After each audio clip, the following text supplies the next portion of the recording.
Estás escuchando Decibelio 55, un podcast que llega a ti de la mano de Álvaro García y de un servidor, Manuel Mesa. Feliz martes, Álvaro. Buenos días, buenas tardes en España. ¿Cómo estás? Feliz martes, Manu. Buenas tardes de aquí, buenos días de allí. Me alegra mucho que hayamos tenido este segundo episodio, que estemos teniéndolo, porque es un poco esa curva, ¿no? Es como la segunda pared del esfuerzo que se dice mucho cuando hablas de correr largas distancias. Creo que con un podcast pasa lo mismo. El segundo episodio y el quinto son los claves. El segundo para que haya más de uno y el quinto para que sea ya tradición. Así que lo celebraremos otra vez cuando sea el quinto episodio. Pero por ahora muy feliz martes, mano. Oye, no sabía esa, la del quinto episodio, pero es buena. Tiene sentido, porque suelen acabarse por ahí los proyectos, ¿no? En una tercera edición, una cuarta edición. Tiene sentido, me gusta. Sí, he abandonado Ya ya muchos estaremos viendo. podcasts. Sí, sí, sí. Sí, sí, sí, cuéntame en esa lista también. Pero ya estaremos viendo de qué se trata el quinto episodio.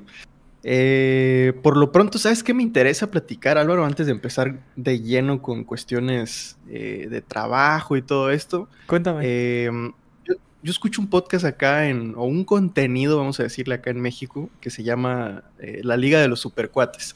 No lo recomiendo todavía porque sí es demasiado de nicho para gente friki que tiene como noción de la cultura popular mexicana también, además. Es de comedia, Sí. pero siempre se preguntan, y empezó como meme porque la gente se quejaba de que no empezaban directo yendo al grano, y siempre se preguntan qué desayunaron hoy. Aprovechando que ya es de tarde en España, te Sí. voy a hacer la pregunta, Álvaro, ¿qué desayunaste hoy? ¿Sabes que te iba a hacer una pregunta muy parecida? Te lo voy a decir al final, pero te prometo que la tenía pensada. Yo desayuno siempre un café solo, tirando a largo, entre el americano y el solo. Un black coffee, sin Okay. nada de nada, ni leche ni azúcar. Y luego un poco lo que haya. Últimamente estamos tomando menos pan, como por defecto, así que he desayunado embutido, si no me equivoco. He desayunado un poco de jamón serrano, ahí a la española, un poco de queso. Y luego sí que he compartido unos piquitos de pan con Emma, nuestra perrita, que también se merece un desayuno divertido. Y ese ha sido. Mi favorito, eso sí, es el café y una tostada con algo. Eso siempre ha sido mi formato. Te quiero preguntar a ti, no solo qué has desayunado, sino cómo tomas el café. Porque tenía planteado preguntártelo porque este podcast se está grabando unos minutillos más tarde de lo que solemos hacerlo. Bueno, solemos, es el segundo. Porque estabas pidiendo un café y quiero saber cómo lo tomas. Tengo dos maneras de tomar el café. Primero que nada, qué delicioso desayuno tuviste. Y comparto mucho contigo lo que te parece a ti un buen desayuno. A mí también me parece un buen desayuno, sin duda. Tengo dos formas de tomar café, fíjate. Una de ellas es como me gusta tomarlo en la mañana, que es igual a ti, negro, solo, sin leche, sin azúcar. Yo creo que nunca le echo azúcar al café ya, aunque a veces sí pido cosas así como más joviales, voy a decir. Voy a escucharme aquí viejísimo, lo siento mucho, y aquí se van a evidenciar mis 26 años, pero de pronto sí me pido un latte helado, un cappuccino en las rocas, también se le dice por acá, sin azúcar, eso sí.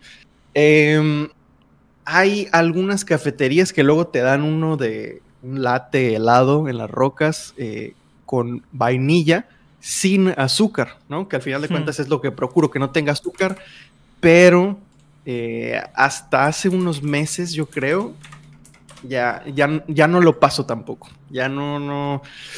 Me sabe tremendamente mal. Siento que estoy probando, no sé, un refresco muy extraño Sí. sin gas. No sé, está muy extraño, pero ya básicamente estoy entre esos dos, entre el café negro por las mañanas y un capuchino en las rocas sin azúcar. También de ese que si se lo das a un niño no lo disfruta.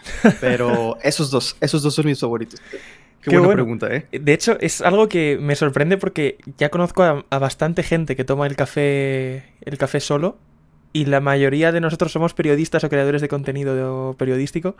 A lo mejor tiene algo que ver, yo creo que algo tiene que ir por ahí de la mano, pero recuerdo ir a la Sí. cafetería de la universidad a pedir varios cafés solos con hielo para las 3 o 4 personas que somos así de raras.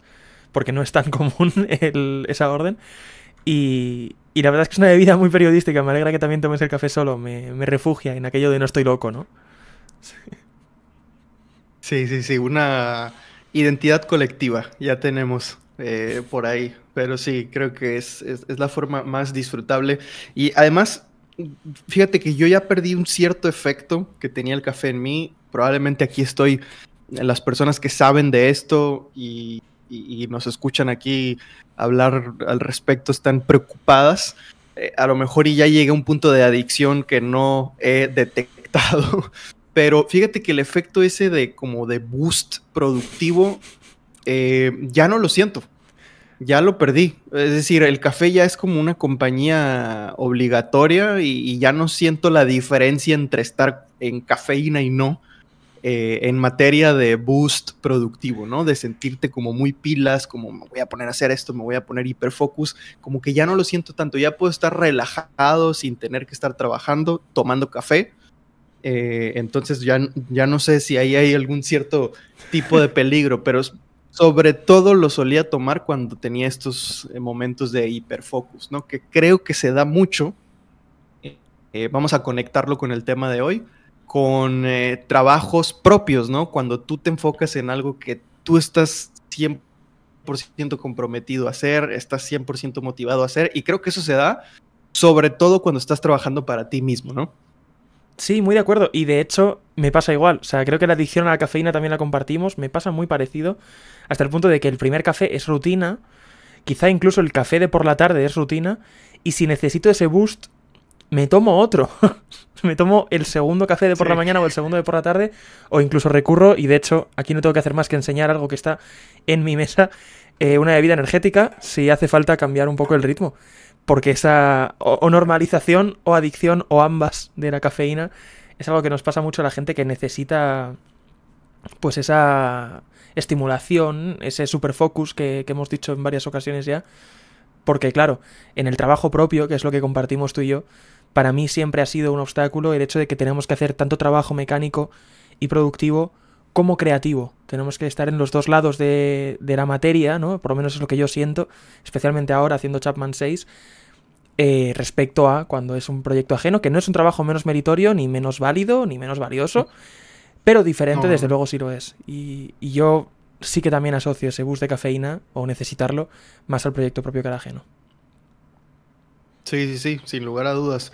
Y quiero preguntarte, Álvaro, ¿cómo convives tú con el emprendimiento? Porque evidentemente el concepto de éxito es diferente, ¿no? Habría que definir primero con cada persona cuál es su concepto de éxito, cómo mides el éxito y qué tan bien convives con esa idea que tenemos de proyecto exitoso al momento de tener un emprendimiento, ¿no? Porque, es decir, tenemos argumentos sólidos, al menos yo, como para pensar que varios de los proyectos que he tenido han sido un fracaso, ¿no? Pero la vara con la que los mido quizás me permiten a mí estar tranquilo, ¿no? En el sentido de que cumplieron su objetivo de cierta manera y me han llevado hacia diferentes lugares con respecto del punto A en el que empecé previo a tener ese proyecto, ¿no? Me gustaría saber cómo tú convives con el emprendimiento, sobre todo desde la perspectiva de un estudiante que sí, ya trabajas, ya tienes experiencia, ya estás ligado a un medio de comunicación, ya tienes contactos, ya tienes un network, pero sigue siendo un estudiante a punto de terminar también, pero sigue siendo un estudiante. Entonces no hay una necesidad económica, no hay una necesidad financiera y evidentemente el éxito no se mide por ahí, ¿no? Exacto, sí. Y creo que la mejor manera que he tenido de hacerlo es la resignificación del proyecto, ¿no? Porque Chapman nace desde el principio como simplemente un cuaderno de notas, ¿no? Bueno, cuando es WM incluso antes era un cuaderno de notas para mí. Soy una persona que siempre ha visto mucho deporte, siempre he hablado mucho de deporte en casa, con familia, con amigos. Bueno, pues teniendo una herramienta como internet, decido abrir las puertas a hablarlo con quien esté al otro lado, ¿no? Resulta que sí que había gente al otro lado, gente que me leía, gente que quería escribir conmigo, que quería compartir ideas, contrastar. Entonces se resignificó en, pues eso, un punto de debate, un punto de curar mi opinión, curar mi información también, aprender a informarme. Y esos fueron los primeros pasos que tomé, ¿no? Después, junio de 2021, que es cuando nace Chapman en sí, que es cuando nace la revista, es cuando realmente me doy cuenta de que hay una primera resignificación, que es quiero satisfacer la necesidad que siento de producir papel, que es algo que siempre he tenido en la cabeza. Y como sí que es cierto que Chapman en 2021 también se resignifica hasta el punto de necesito hacer algo que sienta periodístico, que sienta con valor para el currículum y que sea una oportunidad laboral para mí, yo tuve dos opciones ahí, ¿no? Cuando tomé la decisión de necesitar algo para mí, que era irme a algún medio que me diera las oportunidades que necesito, con la flexibilidad que necesito, desde donde estoy, como quiero, respetando mis principios y mi ética, con mis horarios de trabajo, cosa que era muy complicada de encontrar, o simplemente hacerlo yo, montarme yo ese espacio, abrirme yo esa ventana, hacerme yo esa oportunidad yo solo, fue el camino que tomé con Chapman. Y ahí es cuando se resignifica, especialmente con la forma del papel, ¿no? Empiezo a colaborar con los colaboradores que siempre he tenido, se convierten en redactores, el proyecto tranquilo se convierte en una revista, y es cuando tengo mi primera experiencia profesional, yo creo, cuando nace Chapman per se.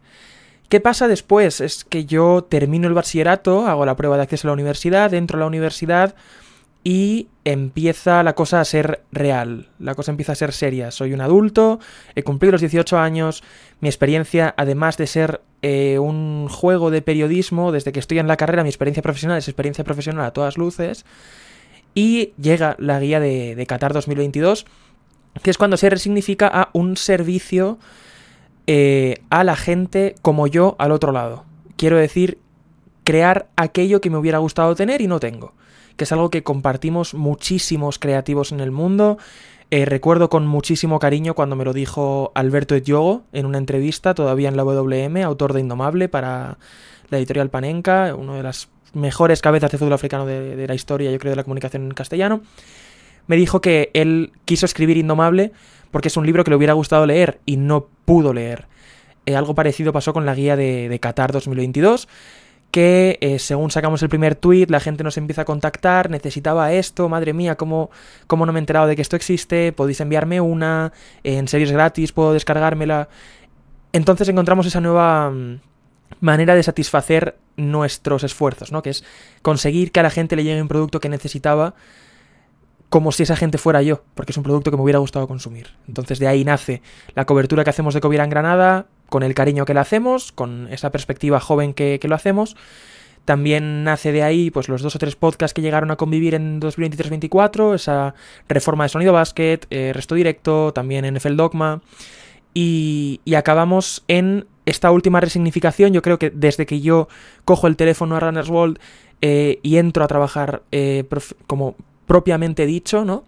Que es cuando Chapman se convierte en un proyecto trampolín. No sé si decir trampolín, porque trampolín da el tinte de que entras con ganas de salir, que no es lo que pasa, pero sí que es quizá un medio expositor, ¿no? Porque ya siento que Chapman ha conseguido un mínimo de prestigio para estar en los eventos deportivos de Madrid, para estar en redes sociales entre gente que realmente se respeta, y Chapman se convierte en un medio en el que puedes estar y sabes que eso va a valer para abrirte puertas en el futuro. Que eso ocurre cuando yo empiezo a trabajar, cuando empieza a trabajar Hugo Durán en la televisión granadina, cuando empieza a trabajar Seba Jarillo en la televisión malagueña, cuando empieza a trabajar Leo Rodríguez en la cadena SER, y mucha gente, ¿no? De Chapman empieza a salir de Chapman, con Chapman en el currículum, que no por ello dejan de estar en Chapman, ¿no? Y ahí me llegó un mensaje tuyo que fue cuando realmente logré esa tercera resignificación que me hace estar completamente de acuerdo con el éxito de mi proyecto, que es Chapman ya no es un proyecto tuyo, es un proyecto que está cambiando la vida a mucha gente, y eso es lo que siento realmente, porque hay gente como Alberto Carrasco, con el que llevo trabajando desde que te conozco, por ejemplo, Manu, que ahora está abriéndose las puertas en el mundo de la comunicación musical, más en la escena techno, en la escena de la música electrónica, dance y demás, y todo ello es algo que he visto crecer y que siento que he contribuido a que crezca, ¿no? Y en el momento en el que sé que Chapman es un abreventanas, es cuando me vuelvo a casar con el significado de Chapman como un medio joven e independiente para el futuro de cada uno de sus integrantes. Y Chapman 6, por suerte, me está ayudando también a ver que seguimos haciendo mucho bien el deporte, o siento que estamos haciendo mucho bien el deporte por la gratitud que he sentido desde el deporte de hielo. Así que es un poco tener cada poco tiempo introspectiva y resignificar por qué lo estás haciendo, para saber que una vez eso estás satisfecho, ese resultado es el éxito y nunca el fracaso. Da igual el número de seguidores, da igual el número de lecturas, da igual el número de revistas impresas. Creo que es un punto clave lo que mencionas de resignificar, ¿no? Los proyectos a medida de cómo avanza el tiempo y de cómo van transformándose, porque muchas veces podemos iniciar con un claro objetivo, con una clara idea, pero estos se van transformando con el paso del tiempo porque uno como ser humano también cambia con el paso del tiempo, ¿no? No podemos realmente casarnos con una sola idea o con un solo objetivo, porque al final esas ideas, que si bien son nuestras, por decirlo de una manera simplificada, pero que al final son construcciones de nuestras experiencias, de nuestras condiciones materiales, de nuestros referentes. De cualquier forma, esas ideas que tuvimos en un inicio van cambiando, ¿no? Se van transformando con el paso del tiempo y es importante resignificar para, pues, no estar en el limbo, ¿no? No estar a la deriva y siempre tener como que un mapa mental de dónde estamos, de hacia dónde vamos, de cómo hemos avanzado y de tener esa retrospectiva del camino, ¿no? Que ha tenido el proyecto. Y además, aparte de que han brincado algunos periodistas a medios de comunicación, como bien mencionabas, yo tengo muy presente los casos de Hugo y de Seba, porque por alguna razón como que he estado más atento o me han aparecido más, ¿no? Han logrado colarse más en mis feeds. Hugo, sobre todo en Instagram, y Seba en LinkedIn, que es una red social profesional. Veo mucho de lo que publica y he entrado a leer sus artículos, aunque a mí no me competen en absolutamente nada lo que sucede a nivel local, ¿no? En Málaga. He entrado a leer sus artículos por esa curiosidad, ¿no? De yo vi a estos chavos, porque son jóvenes, son mucho más jóvenes que yo, empezar de alguna manera, ¿no? En Chapman, y que ya los veía con mucha madera, ¿no? De periodistas desde entonces. Pero además de eso, todavía hay miembros activos en Chapman, ¿no? He visto que independientemente de que el tiempo avance y de que algunos miembros del proyecto se enfoquen más en sus proyectos profesionales actuales, la calidad de Chapman ha ido en ascendente, ¿no? No ha ido en descendente, o tampoco te puedo decir que he notado yo que se mantenga. Creo que siempre ha ido en ascendente y me parece impresionante, ¿no? Lo que han hecho en estas últimas ediciones, en estas últimas sesiones de fotografía que han hecho. Creo que han dado un salto de calidad significativo, y no sé cómo gestionas eso en el sentido de hay que compaginarlo con mi vida personal, con mi vida de estudiante, con el trabajo que digamos paga las cuentas, vamos a decirlo también entre comillas, refiriéndome a lo que tenga que pagar en este momento, pero ese es el trabajo el que paga las cuentas. ¿Cómo lo compaginas con eso? Porque hay que ser una persona muy cuidadosa, ¿no? Para mantener la calidad en un proyecto que te pide cosas que te pide un proyecto definitivo. Voy a decirlo de esa manera, ¿no? Muy de acuerdo. Y antes de nada, muchas gracias por el comentario sobre la calidad del contenido de Chapman. Es algo que procuramos siempre. Creo que es la cosa que más le he dicho a redactores, o más me he dicho a mí mismo, no sé cuál de las dos, es que el estándar de calidad solo nos lo pone la última cosa que hemos hecho. No me importa nada más, tengo que hacer algo mejor que lo último que he publicado. Entonces, Chapman 6 tiene que ser mejor que Chapman 5, lo mismo con Chapman 7 al respecto de Chapman 6. Aplíquese a los Covey Blogs en Granada, aplíquese a las entrevistas en audiovisual, aplíquese al artículo de cada uno de los autores, ¿no? Y creo que esa es la mentalidad que mantenemos para ir incrementando la calidad sin necesidad de incrementar presiones ni aumentar tareas, ¿no? Hasta cierto punto. Pero sí que hay que hacer un equilibrio constante entre no somos un medio como tal, yo no he montado una empresa, no pago a los redactores, es un proyecto colaborativo que hacemos todos, y lo que le puedo exigir, ¿no? A la gente que trabaja conmigo, porque realmente no pagando no me deben nada, y pueden, igual que podrían no, escribir conmigo o para mí, ¿no? Entonces, eso junto a el hecho de que lo que publicas en Chapman es un poco un reflejo de ti como profesional, hay que tratarlo así, y eso es lo que luego va a entrar en el mercado laboral. Por suerte, en el aspecto de compaginar todo esto con mi vida personal y académica, he tenido la suerte de que en la universidad he hecho amigos fantásticos que resultan ser también la gente con la que trabajo, entonces se hace un poco simultánea esa manera de compaginarlo todo. A nivel académico realmente me está costando bastante, y lo voy a decir ya. Estoy en el 3er año de carrera, estoy convencido de que voy a tener que hacer un 5º para hacerla tranquilo, más que por incapacidad, por calma.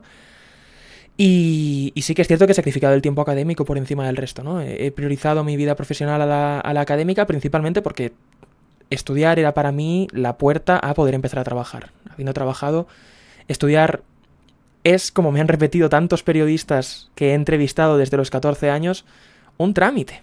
Y me han avisado y me lo he ganado. O sea, tengo que pasar el trámite porque me han avisado suficiente como para saber que tengo que hacerlo, ¿no? Aún así me sigue teniendo esa parte de motivación, de aprender cosas nuevas, de alguna materia que sí que es interesante. Pero vaya, la parte académica es la que más me cuesta, la personal es terriblemente sencilla porque trabajo con amigos y es un placer total. Y luego a nivel profesional, sí, claro, no paga las cuentas las cuentas de casa, ¿no? No paga el agua, no paga la luz, mi sueldo, pero sí que paga el proyecto de mi vida y sí que paga mi vida social. Entonces, todo lo que como, bebo fuera de casa a nivel social, todo lo que imprima, todo lo que alquile, quite, ponga, aumente a nivel tecnológico, lo pago yo y lo pagan esas cuentas. Entonces, claro, además de ser una parte vocacional de mi trabajo, lo que hago en Runners, porque lo es, y de verdad que voy a ver el atletismo igual los fines de semana, es un poco también ese equilibrio que mantiene el resto de mi vida profesional, porque si yo estoy ahora mismo haciendo esta videollamada contigo a 2 pantallas, con una cámara de un iPhone 14 grabando mi cara, es porque yo he trabajado en Runners World para poder ir pagándome este iPhone, para pagarme este monitor que hace 2 meses explotó por completo, entonces lo he tenido que reponer, y este micrófono que por suerte sigue vivo, pero vaya, lo tendré que reponer pronto. Entonces sí que es cierto que es como una cadena de la autosuficiencia, ¿no? Una autarquía pequeña de producción de contenido. Y a nivel calidad, creo que se han juntado las ambiciones con la posibilidad, ¿no? Con la oportunidad. Porque yo, por supuesto, que hubiera querido que Chapman 6 sea así, si me lo preguntas, ¿no? Hace 10 meses.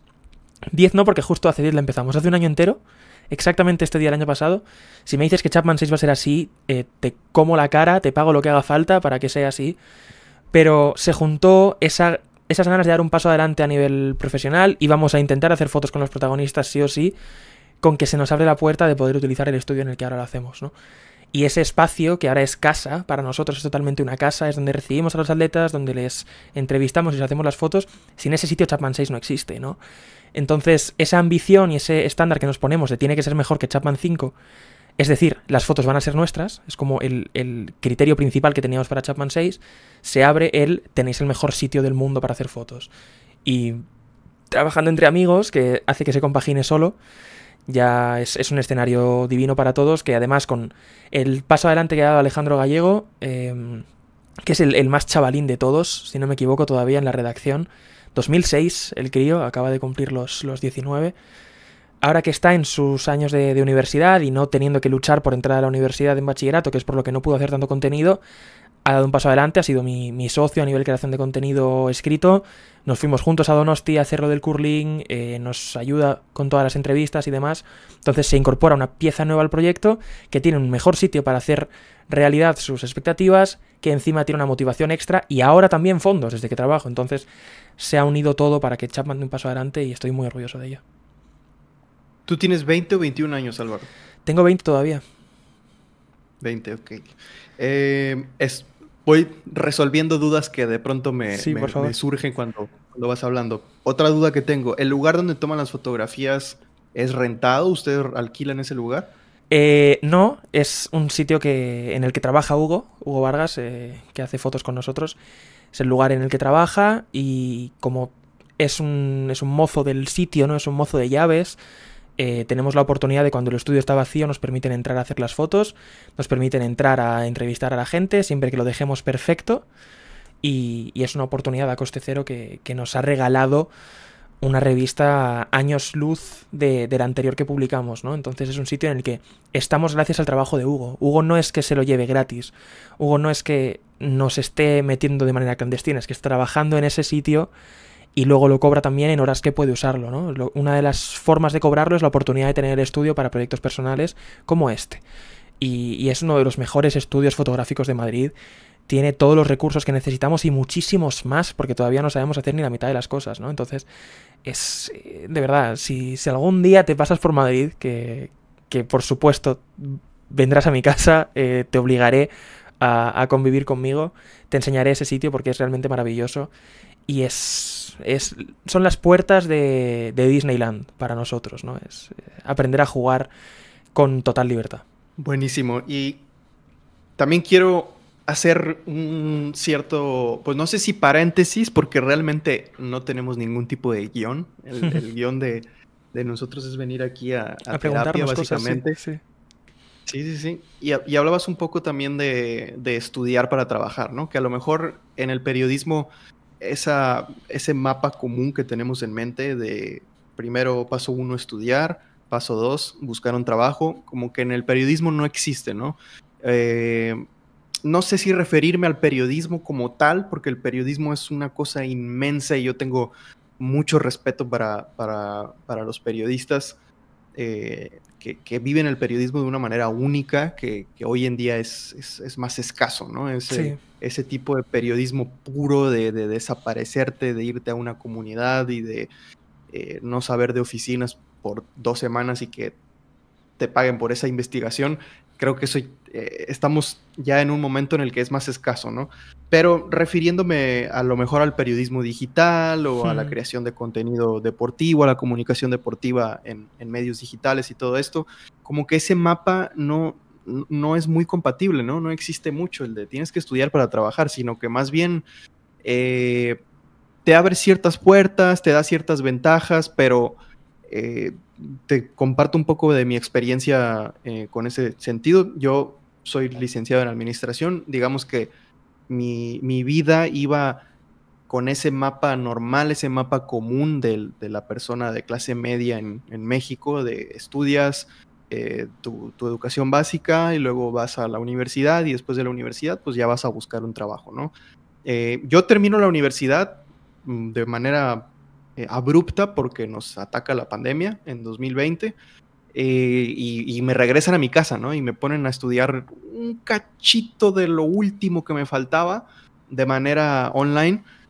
Termino y evidentemente pues no puedo ir a buscar trabajo de manera tradicional, ¿no? Tengo que a lo mejor buscar alguna oportunidad de manera digital.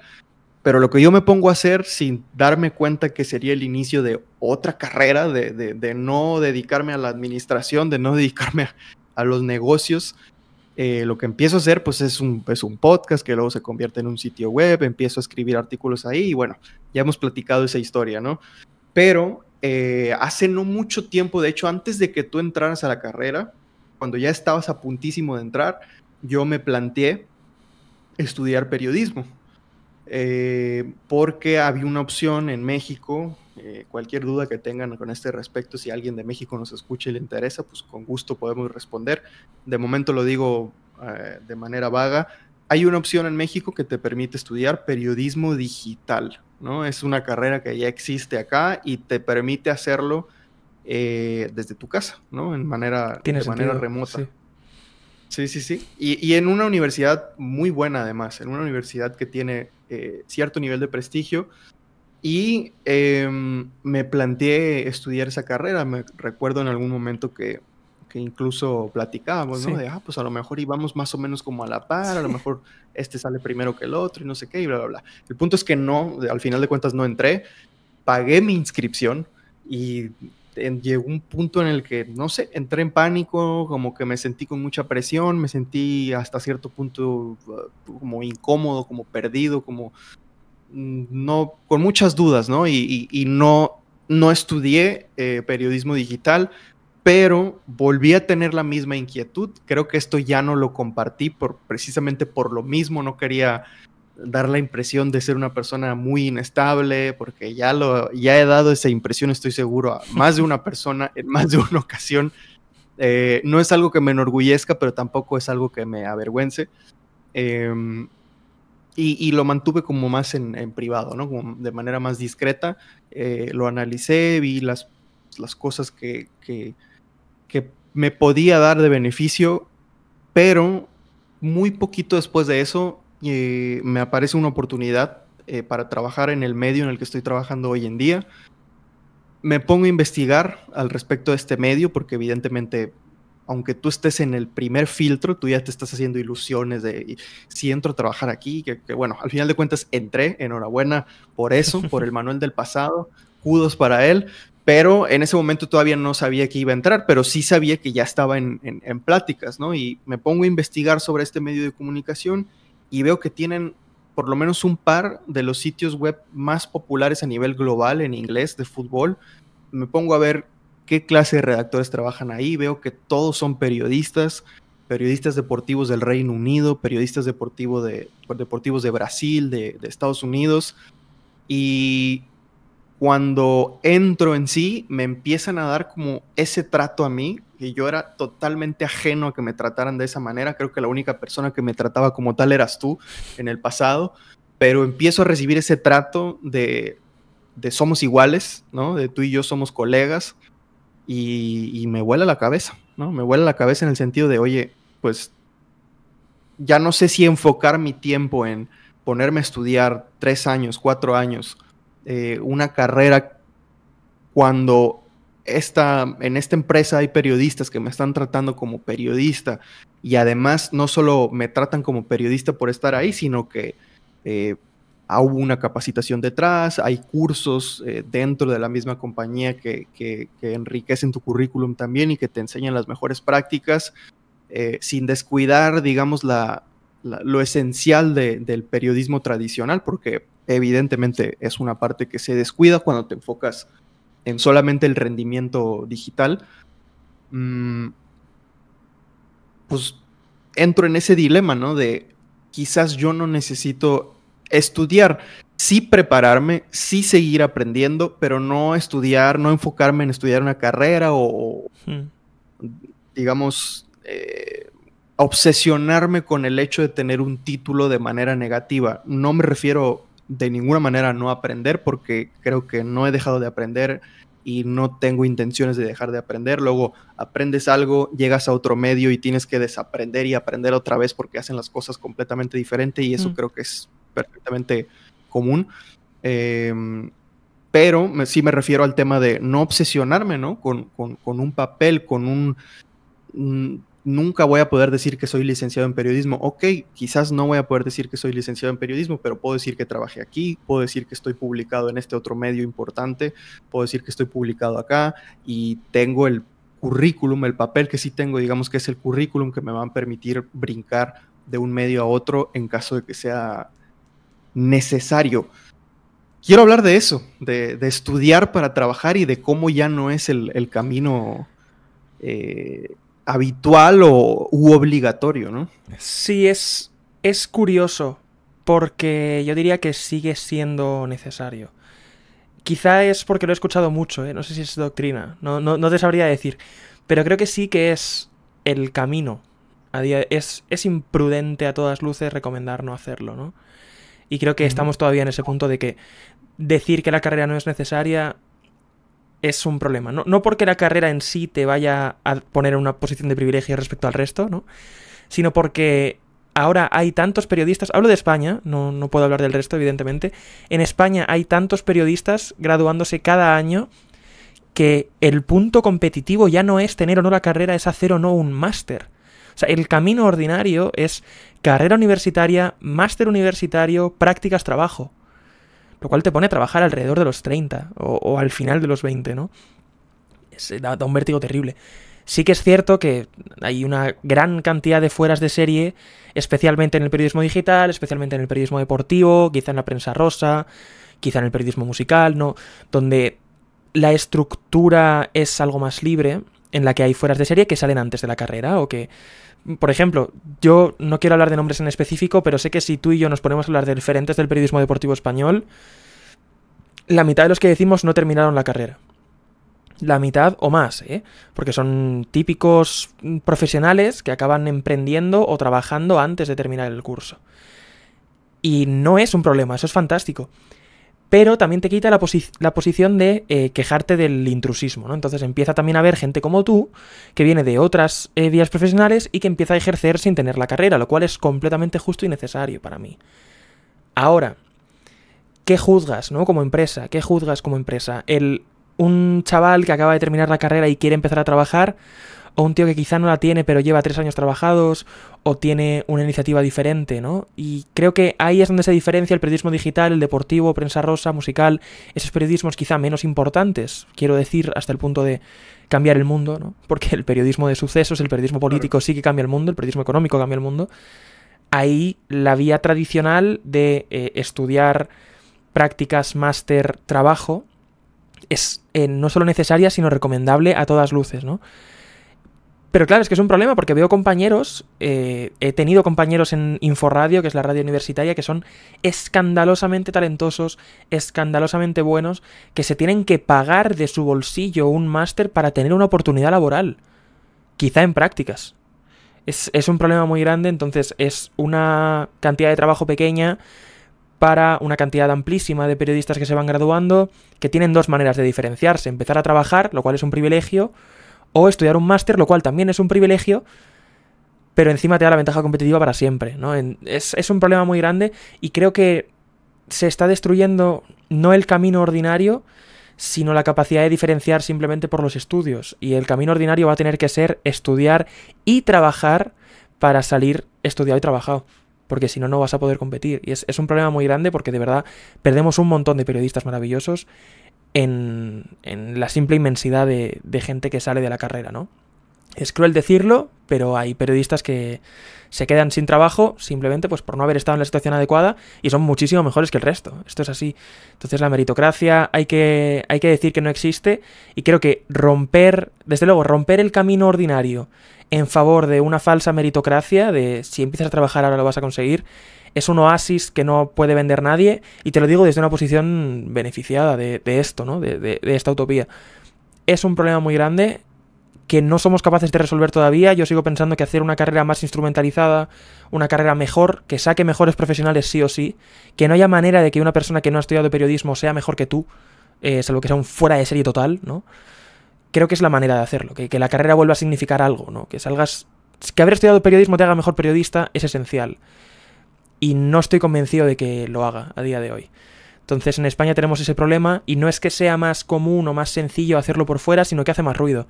Y si tú entras en la facultad, creo que la gente que está en las listas de las clases, hay mucha de esa gente que va a tener mejor futuro, esté o no en esa clase, ¿sabes? De cada una de las materias. Sé que conocemos un montón de periodistas, conozco un montón de periodistas exitosísimos que no han terminado o no van a terminar incluso la carrera, que están haciéndola o que no la van a hacer. Y es que los exitosos a veces no la tienen. Y el imbécil de Vito Quiles, que es un imbécil, es un periodista que hace política, es independiente, va a la puerta del Congreso, es un ultraderechista que busca reacciones, ¿no? Va con un micrófono, busca reacción de un político de izquierdas, es súper odiable, es un imbécil, dice que es periodista porque se hizo una foto con la Orla, se hizo una foto con eso, pues en la graduación nunca enseñó el título, por lo tanto yo estoy convencido de que no lo tiene.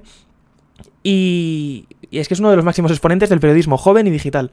Y es, a la vez, un tío que no solo no ha estudiado la carrera, sino que miente diciendo que sí, y que encima no hace periodismo, sino que hace forofismo ilustrado en la puerta del Congreso. Entonces, tenemos tantas figuras destructivas que hacen muchísimo más ruido que las constructivas, y las constructivas muchas veces tienen un mensaje ambiguo.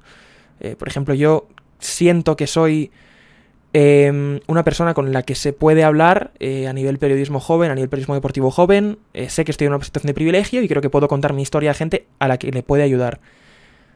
Pero es que la gente que está en mi posición, pero mejor, gente a la que admiramos tú y yo, gente a la que admira la gente de la carrera, que no ha terminado la carrera, te acaba dando un mensaje ambiguo, porque es gente que te recomienda estudiar la carrera, pero es que no la han terminado.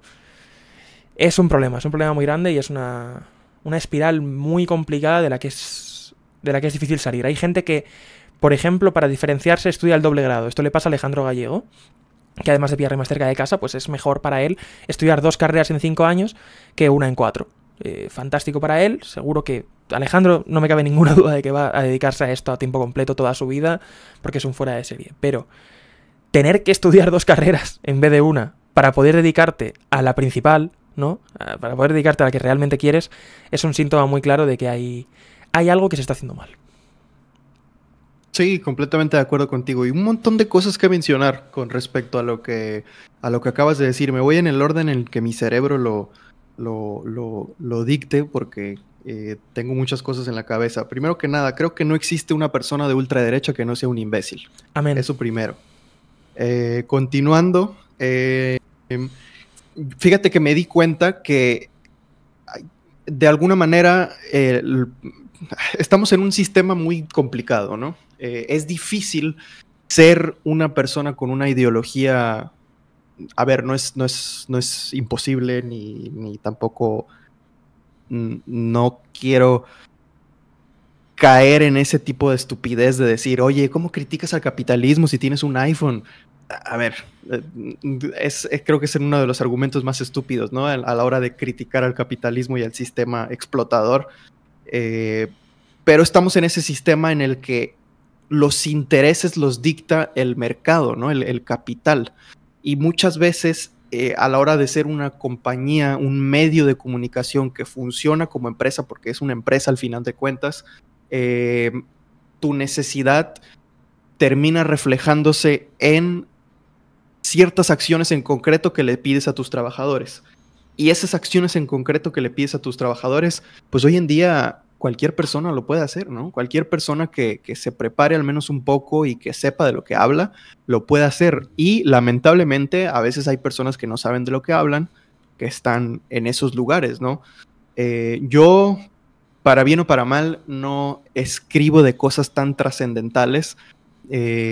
Trato de escribir de deporte desde un punto de vista como aficionado, tratando de entender lo que un aficionado quiere leer y pues quizás de los pocos valores periodísticos que ejerzo es el de no humillar, ¿no? O al menos eso intento, no humillar independientemente de que mi opinión sea negativa con respecto al rendimiento de algún jugador y todo esto, ¿no? Siempre humanizándolos. Ok. Sin embargo, evidentemente hay trabajos mucho más trascendentales, ¿no? que llegan a necesitarse desde un periodista. Por supuesto que es necesario que lo haga un periodista estudiado y un periodista con las capacidades para hacerlo. No existe la meritocracia, eso te lo confirmo y estoy de acuerdo contigo. En este sistema político, socioeconómico en el que vivimos la mayoría de los países, no existe la meritocracia. Tú y yo estamos hablando desde un punto de privilegio y el privilegio, va a sonar feo esto que voy a decir, pero el privilegio se nota desde el color de tu pelo, desde tu color de piel, desde mi color de piel, desde la capacidad económica de nuestros padres, que la facilidad que nos dieron para comprar ciertas cosas, que nos permitieron desarrollar habilidades a muy temprana edad y que esas habilidades nos tienen donde estamos, pero evidentemente puede haber un periodista que con todo el sacrificio del mundo está estudiando la carrera, pero que en su colonia hay un drenaje mal habido, descompuesto, que suelta infección, no sé cómo decirlo, suelta contaminación y se enferma habitualmente, no puede ir a la escuela, no tiene para comer como nosotros sí comemos y va con hambre, no retiene la información que tiene que retener, pero aún así es un gran periodista. De todas maneras, puede llegar a tener dificultades y va a tener dificultades y es prácticamente imposible para él que trascienda, ¿no? Eso creo que es un problema de sistema más que nada. Totalmente. Y es... Pero sí. Es súper, o sea, es súper visible. De hecho, tú y yo lo sabemos y me alegra mucho que estemos de acuerdo en que hablamos desde una posición de privilegio. Lo he dado por hecho siempre que estábamos de acuerdo, pero es bueno escucharlo. Sí. Y es que la cantidad de periodistas que no pueden ser periodistas es abrumadora. Pero es que la cantidad de periodistas que son periodistas por no poder ser otra cosa es hasta mayor. En la carrera de periodismo que yo estudio, más de la mitad de la gente que conozco ha entrado a la carrera de rebote. O porque no llega por notas a la carrera que quiere hacer, que también es no llegar por dinero porque la podrías hacer en la privada, ¿no? Hasta cierto punto. Pero encima, pues yo que sé, hay gente que tiene sueños musicales, gente que tiene sueños artísticos, eso pues, con fondos desde casa, desde el principio tienes la libertad de poder intentarlo. Y es que es igual de abrumadora la cantidad de periodistas que no pueden serlo como la cantidad de periodistas que lo tienen que ser por no poder ser otra cosa. Y realmente asusta. Asusta el miedo. Y yo, que estoy aquí donde estoy, sé que soy una persona súper privilegiada porque es que en 2020, según cierran el mundo entero, tenemos la posibilidad de comprarme un ordenador, que es con el que estamos grabando este episodio ahora, 5 años después. Y en este ordenador yo monté la revista Chapman, ahora trabajo desde este ordenador, voy a montar la Chapman 6 y estoy hablando contigo desde este ordenador, el mismo ordenador que me compraron mis padres exactamente en 2020. ¿Sabes lo que te quiero decir? Entonces es totalmente indiscutible la posición de privilegio y por eso siento que es un problema que no exista un discurso, o sea, porque no puede existir, un discurso puro que nos diga realmente esa perspectiva total desde fuera de cuánto vale la carrera, cuánto vale el emprendimiento, cuánto vale la iniciativa, cuánto vale el talento, porque es utópico. Y lo que es totalmente utópico es la meritocracia, que sigo pensando que es la herramienta más placebo del mundo y la que más hace que el capitalismo se mantenga a través de las personas que son víctimas de ello, ¿no? Es algo complicado, una charla mucho más amplia que tendríamos que tener en un episodio aparte, y te dejo continuar, Manu, pero es que es así. No, pues mira, cerrando cerrando no por completo, sino, a ver, vamos a ver hacia dónde nos lleva la plática. Quiero continuar también con el tema de los referentes, de que la mayoría de nuestros referentes, decías que la mayoría de los referentes que tenemos quizás sí no tienen la carrera, ¿no? Fíjate que una historia curiosa, yo tengo un referente en cuanto a redacción que tardé meses en encontrarlo. Hasta la fecha no le puedo poner cara, porque no tiene cara, no, en la red social en la que lo encontré no tiene una foto de él mismo. Sí que le escribí, sí que interactué y me dio las gracias y todo esto y una interacción ahí muy breve, pero batallé mucho para encontrarlo. Hay un medio de comunicación deportivo, no voy a hablar bien o mal de este medio de comunicación, simplemente quiero decir que yo lo consumía desde que tengo memoria de que me gusta el fútbol bien, es decir, que me empecé a ver el fútbol, a sentarme a ver los partidos, que es fichajes.com. Tengo entendido que fichajes.com le pertenece a Food Mercato. Food Mercato es un medio de comunicación digital grande en Francia, es uno de los más importantes. Y en fichajes.com tenían una aplicación, yo tenía descargada la aplicación en mi celular y ahí me enteraba de noticias. Ahí seguí en el día a día todos los rumores hasta que se hizo realidad el fichaje de Julian Draxler por el Paris Saint-Germain en 2016, si no me equivoco, en enero de 2016. Y ahí escribe una persona, entre otras personas claramente, pero una persona que se llama Pedro Parra. Siempre me gustó el estilo de Pedro Parra, había cosas que no entendía y tenía que buscar qué significa esto. Por ejemplo, llevarse el gato al agua. Frases que creo que son más comunes en España que en sí. México, pero que al final de cuentas terminé por entender toda la jerga de Pedro Parra y ya me era difícil leer artículos sin esa jerga, sobre todo artículos breves, de noticias rápidas y de fútbol, claramente, ¿no? Entonces, eventualmente me puse en contacto con personas de fichajes.com. De hecho, creo que no pasa nada si digo esto, porque realmente no quedó en nada, pero tuve la oportunidad de trabajar en fichajes.com. Creo que iba a cumplir un sueño de mi adolescencia al lograrlo, pero era requisito indispensable estar en Madrid. Entonces, bueno, se fue de lado esa oportunidad, pero pude tener contacto con personas por las cuales pude llegar a encontrar a Pedro Parra en internet, y al final es una historia de admiración que terminó en una interacción en Twitter. Solamente quería mencionar eso, ya lo puedo tachar de la lista de cosas de las que ya hablé. Y la otra cosa que te quería mencionar, Álvaro, hablabas de un rato también de los gadgets que te has comprado, ¿no? Al poder trabajar, de que te compraste un nuevo monitor y de que ese micrófono pues no has tenido que cambiarlo. Yo tampoco he cambiado el micrófono nunca, nunca, nunca, nunca. Este micrófono me ha visto transformarme en lo que soy hoy. Desde que era un podcast, desde que era el podcast de los talentos, que no sabía ni siquiera que me quería dedicar de lleno a la comunicación deportiva, hasta hoy. No he cambiado jamás de micrófono. Está igual. A este lo único que le he añadido es el brazo, el gadget de poder moverlo como quiera. Eso fue en mi etapa en Twitch. Y aquí está. Es curioso que estamos hablando del mismo micrófono que nos escuchó hablar hace tiempo, ¿no? Eso es muy bonito. Sí. Y me acuerdo de la historia de Pedro Parra completamente. Creo que me la contaste en un audio hace exactamente un año, más o menos. Si no fue un año, fueron 10 meses. Recuerdo escucharla además en una parada de metro concreta. Tengo un recuerdo súper lúcido de cuando escuché la historia de Pedro Parra. Y me encanta cada vez que la escucho. Saludos un beso. A Pedro Parra. Sí, totalmente. Un beso a Pedro Parra. Si nos está escuchando. Y bueno, también te quería comentar otra cosa que sí que noté, ¿no? Que sí que noté cuando empecé a trabajar en medios digitales. Porque obviamente como independiente hay que estar buscando oportunidades independientemente de que ahora mismo no las necesites, ¿no? Y parte de lo que me he encontrado es que muchos medios de comunicación digitales, incluso en el medio en el que trabajo actualmente, a veces busca periodistas en concreto o estudiantes de periodismo. Es decir, hay oportunidades en las que yo no podría aplicar, ¿no? Hay otras más abiertas, hay otras más...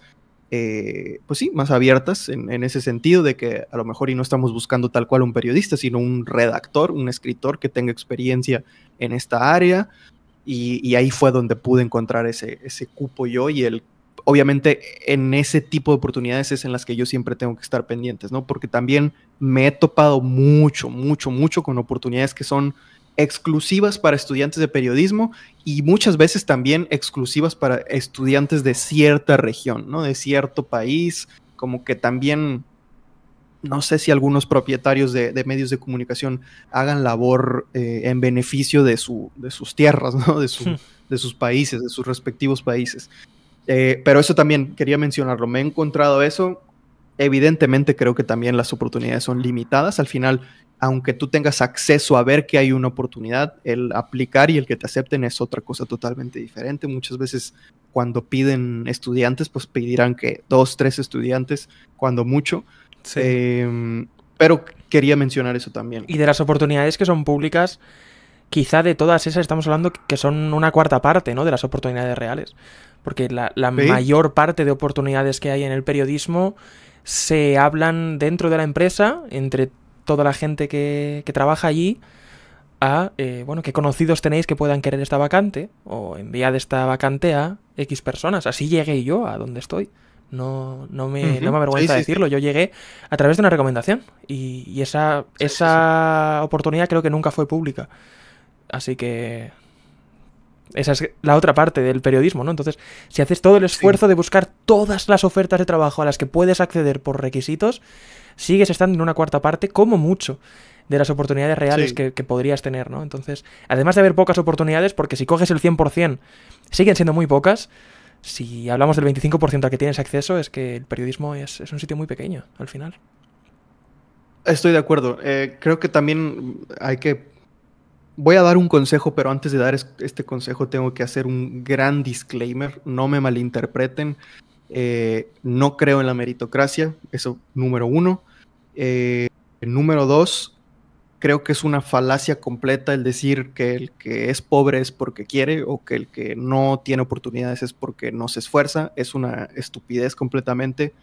Quiero hacer ese disclaimer, pero sí quiero aconsejar a todos los estudiantes, puede ser de periodismo o de cualquier otra cosa, ¿no? O incluso ya jóvenes trabajadores o jóvenes que están buscando oportunidades de trabajo. Siempre hay que enviar ese correo que tenemos duda, ¿no? De enviar, siempre hay que enviar ese mensaje directo por Twitter, ese mensaje por LinkedIn. Siempre hay que ser muy insistentes, hay que molestar, hay que picar a las demás personas en un sentido metafórico para encontrar oportunidades, para abrirnos puertas nosotros mismos, ¿no? Porque si ya es difícil de por sí, por la vía tradicional, ¿no? De que te encuentras una vacante en el periódico, que yo no sé si todavía exista eso, pero si, vamos a decir, de la manera tradicional ya es difícil, también hay que buscar alternativas, ¿no? También hay que ser insistentes por otros lados. Aconsejo mucho eso porque eso me ha funcionado a mí. Insisto, yo hablando desde el privilegio, desde mi punto de vista, de que no tuve dificultades para tener herramientas de trabajo y todo esto, que yo sé que el Internet de momento no es accesible para todos tampoco. Las herramientas de trabajo con las que trabaja el creador de contenido tampoco son accesibles para todos. Pero tengo que decirlo, ¿no? Si cualquier mínimo tienes para trabajar, dale y busca oportunidades por todos lados, insiste, toca puertas, hazlo, ¿no? Al final de cuentas, no te garantiza nada, pero te da un mínimo paso hacia adelante, ¿no? Te deja un mínimo paso más cerca. Siempre se dice, el no ya lo tienes. Es un poco la idea. Y nunca sabes cómo de vaga es la otra persona, ¿no? Al otro lado, yo siempre que envío un correo siento que... Bueno, que tampoco no envío tantos, ¿no? Pero cuando los envío siempre siento que puede ser un shortcut, un atajo para la gente que lo recibe, ¿no? Yo sé que cuando recibo correos de quiero escribir con vosotros en Chapman, lo siento como que alguien abre una puerta de ¡hala! Tenemos otra oportunidad por aquí. Chapman es un medio que no, insisto, es un medio de colaboradores, no paga, vale. Pero hay gente que está en proceso de buscar empleados que no son de la primera orden de prioridad, a los que si les viene el perfil a ellos, pues a lo mejor les viene mejor que ir ellos a por perfiles, ¿no? Hay veces que el mundo es más vago de lo que se piensa, el mundo es más sencillo de lo que se piensa a veces también. Prefiero una sorpresa grata a quedarme sin saberlo, ¿no? Y el no siempre está ahí, insisto. No creo que nadie pueda echarle la culpa o incriminar a nadie por querer trabajar. Y menos querer trabajar contigo. No creo que no hay nada que hable mejor de ti hasta cierto punto. Entonces no lo siento como un tiro a las estrellas, no siento algo que no tengas derecho a hacer, ¿no? Siéntelo como algo que puedes hacer como profesional, que puede salir perfectamente bien, porque ha salido bien a muchísima gente, y que tienes todo el derecho del mundo a hacer. Es algo que, si es un correo que no ha enviado el de al lado, ya es una ventaja competitiva hasta cierto punto. Entonces, sí, envía el correo. Si tienes la duda, envía el correo, siempre. Completamente. Y hemos estado hablando mucho de trabajo, hemos estado hablando mucho de invertir nuestro tiempo en trabajar, de ser productivos, de todo esto, pero una nota que tengo aquí, que creo que es la nota principal, que te la pasé también por WhatsApp, la dejé ahí al aire porque para que no se me olvidara, ya después la anoté bien en un cuaderno de notas terrible que tengo en la tablet aquí. Es el tema de ¿qué pasa cuando no vivimos para ser productivos, no? O sea, ahorita estamos hablando mucho de eso. Creo que nos puede llegar a consumir de más el vivir para ser productivo. Y también es importante recordar que somos seres humanos, ¿no? Al final de cuentas, vivir como máquinas solamente pensando en nuestra capacidad productiva nos puede privar de aspectos humanos que nos enriquecen, ¿no? Como personas. Por ejemplo, yo te anotaba ahí la incongruencia, la incompatibilidad, la complejidad. Esas son cosas que nos construyen y que aunque muchas veces son percibidas como negativas, sobre todo la incongruencia o la incompatibilidad, son cosas que nos hacen humanos, son cosas que nos humanizan, ¿no? Que nos hacen ser personas y no máquinas. Muchas veces cuando vamos a convivir, cuando tenemos una reunión social, nos podemos llegar a dar cuenta qué tanto estamos enfocados o qué tanto estamos metidos en nuestra capacidad productiva cuando no podemos hablar o no sabemos de qué hablar si no es de trabajo, ¿no? Es algo de lo que quizás he pecado, que me ha pasado, que muchas veces no es que tenga que estar hablando de eso, no, sino que no se me viene a la mente nada de qué hablar, nada más estoy como escuchando la conversación y participando de ella de manera como un outsider, ¿no? Como dando inputs muy, muy breves. Realmente no solo trabajar, salir a pasear al perro, salir a jugar con los gatos, caminar, ir al parque, ir a tomarte un café sin el celular, platicar con una persona, con tu familia, con tu pareja, con quien sea, hacer cosas de seres humanos, te da para ser una persona más interesante, ¿no? Tienes más cosas que platicar porque ves más cosas a lo largo del día, piensas en más cosas, reaccionas a más cosas a lo largo del día y eso te da como que ese ingrediente de ser una persona más interesante, ¿no? Que no solamente eres una máquina que piensa en producir y en trabajar. Sé que es complicado a día de hoy porque nosotros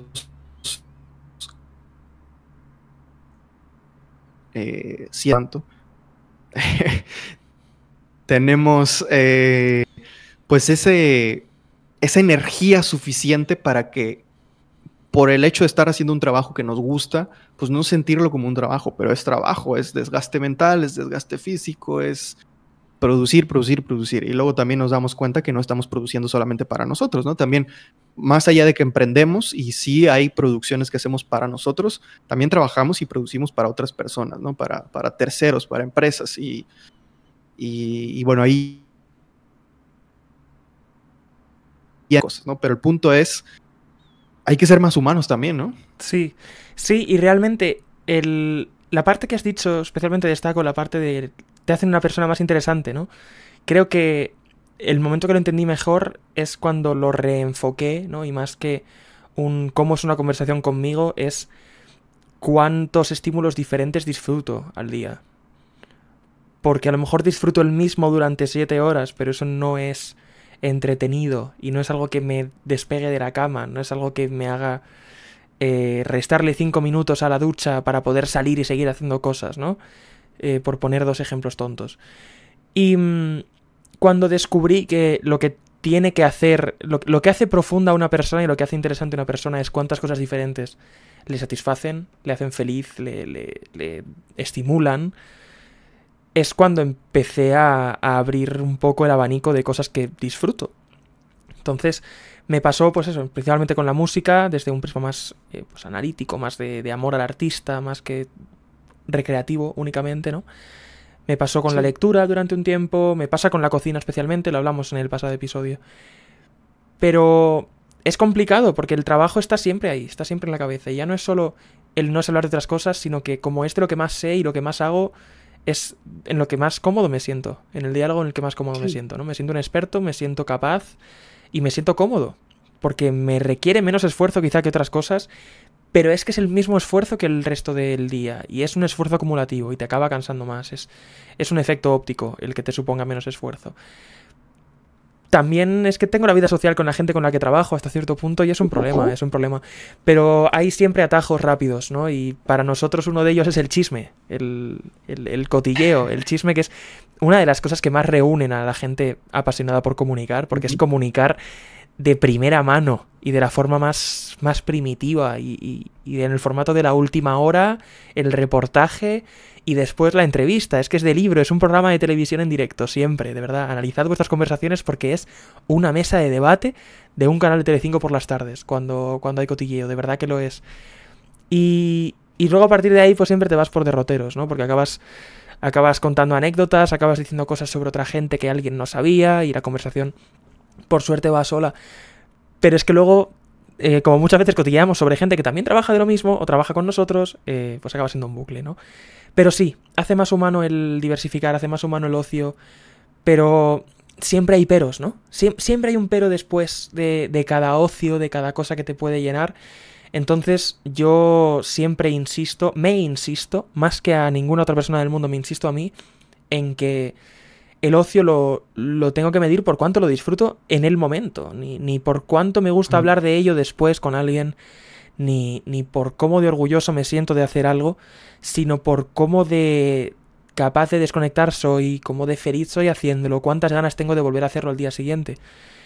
Y si partes de ahí, desde luego encuentras cosas siempre. Siempre.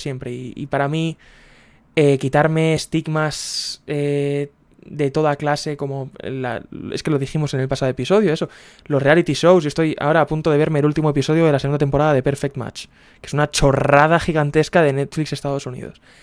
Eurovisión es en 3 o 4 semanas. No sé si tengo más ganas de publicar Chapman 6 o de ver si gana Suecia o Austria u otro. Y claro, o sea, es encontrar esas cosas, ¿no? Los 10 minutos por la mañana que Emma, nuestra perrita, tiene más energía que el resto del día porque ya es mayor y no la conserva todo el día. Pues esos 10 minutitos, fíjate que me levanto con otra cara, ¿no? Y sí te hace más humano, te hace mucho más humano. Y creo que el emprendimiento no ayuda, porque el emprendimiento significa estar generando ideas todo el día, lo cual es magnífico porque luego muchas son buenas, ¿no? Y acaban derivando en proyectos buenos, en otra nueva idea, otro nuevo proyecto, emprender, conseguir quizá el éxito, ¿no? Pero es el equilibrio, hay que vivir con ello, yo creo. Es complicado emprender y no tener menos ocio, pero también es complicado tener poco ocio y tener éxito, porque creo que van muy de la mano el ocio y el desconectar del éxito, porque creo que a la gente con una neurodivergencia por definir en concreto, como creo que somos tú y yo, por cómo coincidimos en el tema del superfocus, creo que entendemos que menos horas más concentrados son más valiosas que más horas a un nivel estándar, ¿no? Y creo que un ocio de calidad y esa calidad humana que tienes cuando no estás delante de tu pantalla escribiendo tu texto es lo que luego hace diferenciales el resto de horas y hace más productivos los hiperfocus y hace más comunes los hiperfocus. Por eso rodearte de gente que te aprecia y conoce ese problema o condición más que problema, realidad, ¿no? Contexto, es súper valioso. Y yo tengo muchísima gente alrededor que es tan capaz de entender que lo que me apetece o lo que no, sin yo decirlo, la profundidad de conversación que tenemos siempre todos, por mucho que un enorme porcentaje de mi vida sea trabajar y leer sobre tema deportivo, ¿no? Estoy muy agradecido con la gente que tengo alrededor y es algo que también se trabaja, ¿no? Hasta cierto punto. Entonces, esa capacidad de tener el ocio en común y entender esta realidad como algo colectivo, algo en lo que todos podemos trabajar, creo que es importante. Emprendas o no, hasta cierto punto, porque luego hay mucha gente que hace un trabajo de típico trabajo de 9 a 5 y sale de allí hablando de no sé quién se ha traído un tupper que no sé cuántos, o no sé quién ha tenido una reunión privada con no sé quién y no sé qué. Vale, pero es trabajar también. Eso es igual de trabajar que yo viendo un partido de fútbol. Eso también lo voy a decir, ¿eh? Así que, sí. Bueno, es complicado porque volvemos a la crítica del capitalismo al final, que te acaban haciendo una herramienta del trabajo de quien posee la empresa y es un ciclo vicioso. Pero sí, de verdad que lo más importante es quitarte el estigma de que puedes hacer cualquier cosa, de verdad. Cualquier cosa es un ocio válido. Ver anime no vale menos que ver un informativo, de verdad que no. Sí, estoy completamente de acuerdo, ¿no? Y sí, todo nos lleva a la misma conclusión, como bien dices, porque al final creo que estoy convencido de que una de las ventajas del emprendimiento, y siempre y cuando seas una persona socialmente responsable, es que trabajas para ti, ¿no? Y que el fruto del trabajo te pertenece. Al final, si estás en una empresa o si respondes a los intereses de algún empresario, de otra persona en particular, el fruto de tu trabajo termina por no pertenecerte, ¿no? Y genera alienación. Te desconectas de quién eres, te desconectas de tu humanidad al final de cuentas, ¿no? Y te conviertes en esa maquinita de productividad. Siempre es importante, no tengo nada en contra de las personas que trabajan en ese modelo, no por yo venir a decir que trabajo de manera independiente. Al final de cuentas, independiente o no, trabajo para otras personas, ¿no? Entonces yo siempre voy a estar del lado del trabajador, siempre del lado de los intereses de la clase trabajadora, y creo que siempre es importante equilibrarlo bien, ¿no? Desconectarte de eso, equilibrar bien con tus actividades de ocio, que muchas veces con ocio no me refiero a cosas sedentarias, ¿no? Porque también el sedentarismo, híjole, es muy peligroso en materia de salud. Sí, pero cualquier otra cosa, ¿no? Cualquier actividad, moverse, ir a caminar, salir a correr, hacer ejercicio. Hay muchas personas que el ejercicio lo disfrutan de una manera en la que yo lo envidio, caray. Yo no sé cómo alguien puede disfrutar tanto hacer ejercicio. Para una persona que habla de deporte, que escribe sobre deporte, practico exageradamente una cantidad mínima de deporte. Entonces, si te gusta, aprovechalo, porque créeme que es difícil agarrarle el gusto. Escribo en el grupo de cabeceras para el que escribo es Men's Health, Women's Health y Runner's World. en los cuales los temas son siempre hombres haciendo ejercicio, mujeres haciendo ejercicio y corredores. Soy seguramente la persona que menos deporte hace de toda la empresa, de largo, ¿eh? Yo recuerdo que las actividades que ofrecen a nuestro medio son normalmente ir a hacer ejercicio con, o ir a hacer el ejercicio de, o probar las zapatillas de, ¿no? Y es algo que no vivo. Y realmente yo de sábado a domingo escribo sobre el atletismo como deporte, pero es que de lunes a viernes, además de mi compañero Isma que escribe sobre el atletismo como deporte, el 90%, 90 son muchos, la gran parte de los temas que se publican son sobre la vida del corredor. Como de cómo se entrena, cuánto se entrena, qué se debe comer, qué no. Me siento tan alienado de esa parte editorial de la revista que realmente también lo envidio. No es algo que no entienda, porque evidentemente es la asiduidad, ¿no?, con la que se hace. Y nos pasa lo mismo. Yo imagino que nadie comprende cómo podemos estar tantas horas delante de una pantalla, Manu, tú y yo. O cómo podemos encontrar rédito espiritual, ético, moral, lo que sea, en escribir 500 palabras, publicarlas y ponerte a escribir otras 500. Entonces, sí que entiendo por esa parte que es el no haber estado de ese lado. Yo he disfrutado de jugar al baloncesto como pocas cosas he disfrutado en mi vida, pero sigue pareciéndome un juego y no un esfuerzo físico, que es algo que luego he entendido que le pasa a todo el mundo con su deporte al entrevistar a los deportistas de hielo este año. Entonces, estoy, por suerte, más en paz con eso que nunca, y eso que pensaba que iba a ser al revés entrando en esta empresa. Mira, no te preocupes, ya con que entre en categoría de deporte, aunque te parezca un juego, es deporte. Así que ni lo pienses, tú sigue jugando y seguramente algún beneficio te llevará. Y ahora que hablabas de que mencionaste como tal Men's Health, me acordé de algo que quería preguntarte hace mucho tiempo. No sé si sea una pregunta o simplemente lo quiero dejar en el aire y que tú me comentes, pero estoy aquí en la página de Men's Health España y aquí me sale una lista, un apartado de artículos en específico. Te voy a leer 2 headlines, nada más como para que veas a qué me refiero. La mejor postura dependiendo de tu tipo de pene. Ese es uno de los headlines. Y otro es posturas sexuales para hombres con pene pequeño. Quiero que me platiques un poco sobre esto, ¿no? Hay una sección de, evidentemente, salud sexual. A ver, es sano leer, es sano estar al tanto de todo esto, leer ese tipo de contenido. Pero luego para nosotros...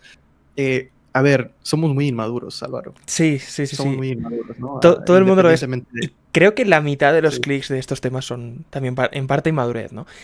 A ver, yo escribo principalmente para Runner's World, también lo tengo que decir. La gente que escribe estas cosas para Men's Health es gente que viene de otro núcleo profesional, ¿no? Viene más de la salud, del ejercicio, de la salud sexual también. Por suerte cada vez hay más periodistas de vocación sexual, es importante y es necesario. Y son de los temas que más se leen, seguramente. Algunos de ellos son los que luego alimentan muchos ceros de las estadísticas globales de estos medios, ¿no? Y además de ser súper SEO, y es muy importante que medios fiables como Men's Health sean lo primero que sale en la lupa cuando un chaval busca salud sexual. Es esencial que Men's Health se posicione, Men's Health y el resto de medios y sobre todo webs informativas de la mayor fiabilidad posible se coloquen por encima de cualquier blog normal o cualquier contenido que se pueda publicar de forma desinformada, ¿no? Creo que es necesario. Y es igual de necesario. Para mí esto es el contenido sexual para la salud del hombre, como apartado de Men's Health, es tan importante como la nutrición para Runner's World. Es realmente así. Y me alegra que exista, porque es algo que siempre ha existido de forma clandestina. También me alegra que no esté escondido. Mucha gente, muchísimos medios tienen el contenido más leído totalmente oculto, totalmente fuera de la página principal. Es decir, que solo tiene éxito en Google Discovery en el SEO y no aparece en la página principal. Esto lo hacen muchísimos medios. Muchos otros... Es curioso, ¿eh? Sí, no, muchos otros ocultan el apartado de los 5 más leídos, ¿no? Que salen muchos medios de lo más leído de hoy. Mucha gente oculta algunos. Mucha gente no los deja de poner los 5 directamente, ¿no? Hay secciones... Realmente, si nos paráramos a leer, a mirar estadísticamente los artículos más leídos de cada día de ciertos medios, nos llevaríamos las manos a la cabeza. Sobre todo por el propósito original de los medios, ¿no? Creo que ellos serían los primeros en llevarse las manos a la cabeza, pero por suerte al final sacan el beneficio de ahí. Y la sección sexual de Men's Health me gusta que esté ahí, me parece necesaria. Sí que es cierto que me ha hecho mucha gracia porque yo, en el Slack, en el que estamos todos, hay un apartado que es el de SEO, en el que van apareciendo las reoptimizaciones, ¿no? Y claro, de vez en cuando sale cada tema que es que los titulares son graciosos, lo son. Sí, sí, lo son. Y sobre todo a ver, insisto, somos demasiado inmaduros quizás por el hecho de que no hablamos de eso públicamente, ¿no? ¿Sí? No estamos acostumbrados. Nosotros hablamos de fútbol, nosotros hablamos de Messi, de Cristiano. Claro, o sea, eso es. que vamos a tener que estar hablando de las 10 posiciones para los penes pequeños, ¿no? Eso también me causa mucha gracia a mí. Los titulares, pero me da gusto saber, porque fíjate, esto no sabía, aquí estoy aprendiendo contigo. Me da gusto saber que los temas sexuales son optimizables.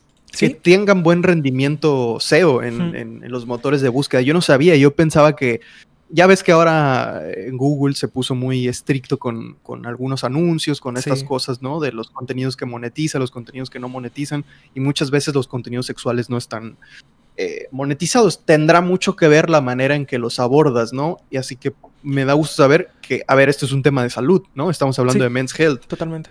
Me da gusto saber que estén bien optimizados. La verdad, no estaba al tanto de eso. Sí. De hecho, hay algunos en concreto, que no voy a decir por preservarlo, que son staples, ¿no? Del medio. Son ciertos temas que son de lo más recurrentemente leído.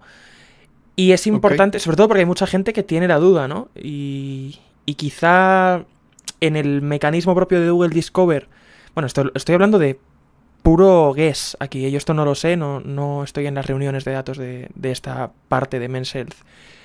Pero quizás en el Google Discover no existe, desde luego en la búsqueda pura, en la duda pura de quien busca por saber, desde luego aparece y es de lo más clicable. Porque están muy bien enfocados los temas, están muy bien titulados, muy bien subtitulados y me alegra. Creo que pasa igual con la salud sexual femenina en Women's Health.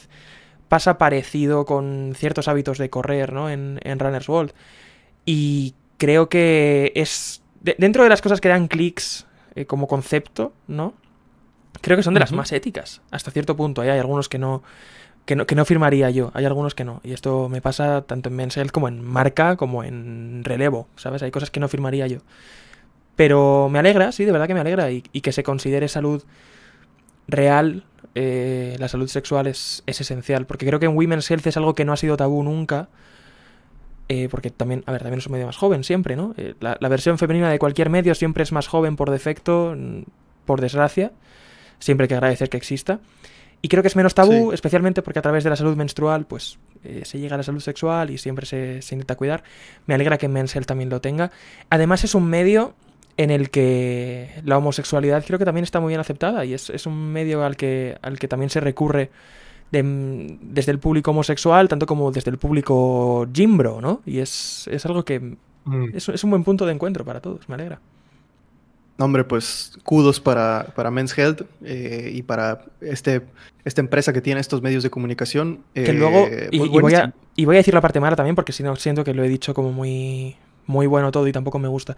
No, adelante. Es un lugar en el que ocurren muchísimos problemas de autoimagen, ¿no? Y de amor propio y de comparación, porque igual que hay un apartado de salud sexual, hay muchísimo sobreculturismo, ¿no? Y realmente son imágenes que cuestan. Las portadas de Men's Health son todas físicos perfectos de hombre, lo cual no es ningún problema, porque siempre que no pongas culturistas dopados, son cuerpos saludables a todas luces. En las más recientes, Ilia Topuria, Saúl Cravioto, Álvaro Morata, son súper deportistas, por supuesto que son cuerpos saludables, pero son cuna muchas veces de complejos.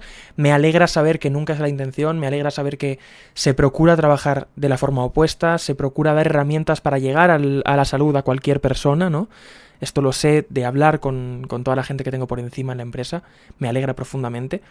Y pasa lo mismo en Women's Health, ¿no? Sí que es cierto que mucha gente se queja de que Men's especialmente y el resto de cabeceras de cualquier revista del mundo, le estoy diciendo de las nuestras porque son a las que tengo alcance, ¿no? Pero todas, Cosmopolitan, todas las que hay, siempre se dice que son imágenes perfectas, son imágenes manipuladas. Mucha gente dice que se generan muchísimos TCAs y cosas por el estilo. Me alegra saber que no es la intención. Es evidente que es una realidad, pero por suerte cada vez es menos radical, más herramientas para hacerlo, más capacidad de expresarse también, porque junto a la portada llegan contenidos en redes sociales en los que te explican lo que pasa. Junto a la portada va el director a los medios de comunicación a explicar cómo es. Entonces me alegra que la transparencia esté ayudando a esa imagen de Men's Health, porque creo que por la gente que trabaja allí lo merece. ¿Tomas en cuenta este tipo de cosas a la hora de planear una portada para Chapman? Ahora que las fotografías son originales de ustedes. Sí, espera un momento, ahora te respondo, porque la Alexa de la habitación de al lado acaba de poner APT. Por alguna razón, un momento, sí. Perfecto. No estaban ni en la planta de arriba, mis padres. Ninguno. De repente la Alexa de arriba le ha apetecido poner APT. Imagino que a todo el mundo le apetece un temazo de vez en cuando. Sí, sí, sí. Chapman, no tengo mucha perspectiva de eso, porque Chapman es puramente deportivo a todas las escalas, no es... Porque Men's Health y Women's Health sí que es cierto que utilizan deportistas para explicar salud, ¿no? Y al deportista se le pregunta por cómo entrena. En Chapman utilizamos al deportista como deportista y se le pregunta cómo compite, ¿no? Quizás es como el contraste que siento y todavía no he tenido suficientes portadas como para tener ese dilema. También quiero decirlo. Y me refiero a que no estamos acentuando el físico del deportista, estamos acentuando pues o foto artística o foto en traje de competición.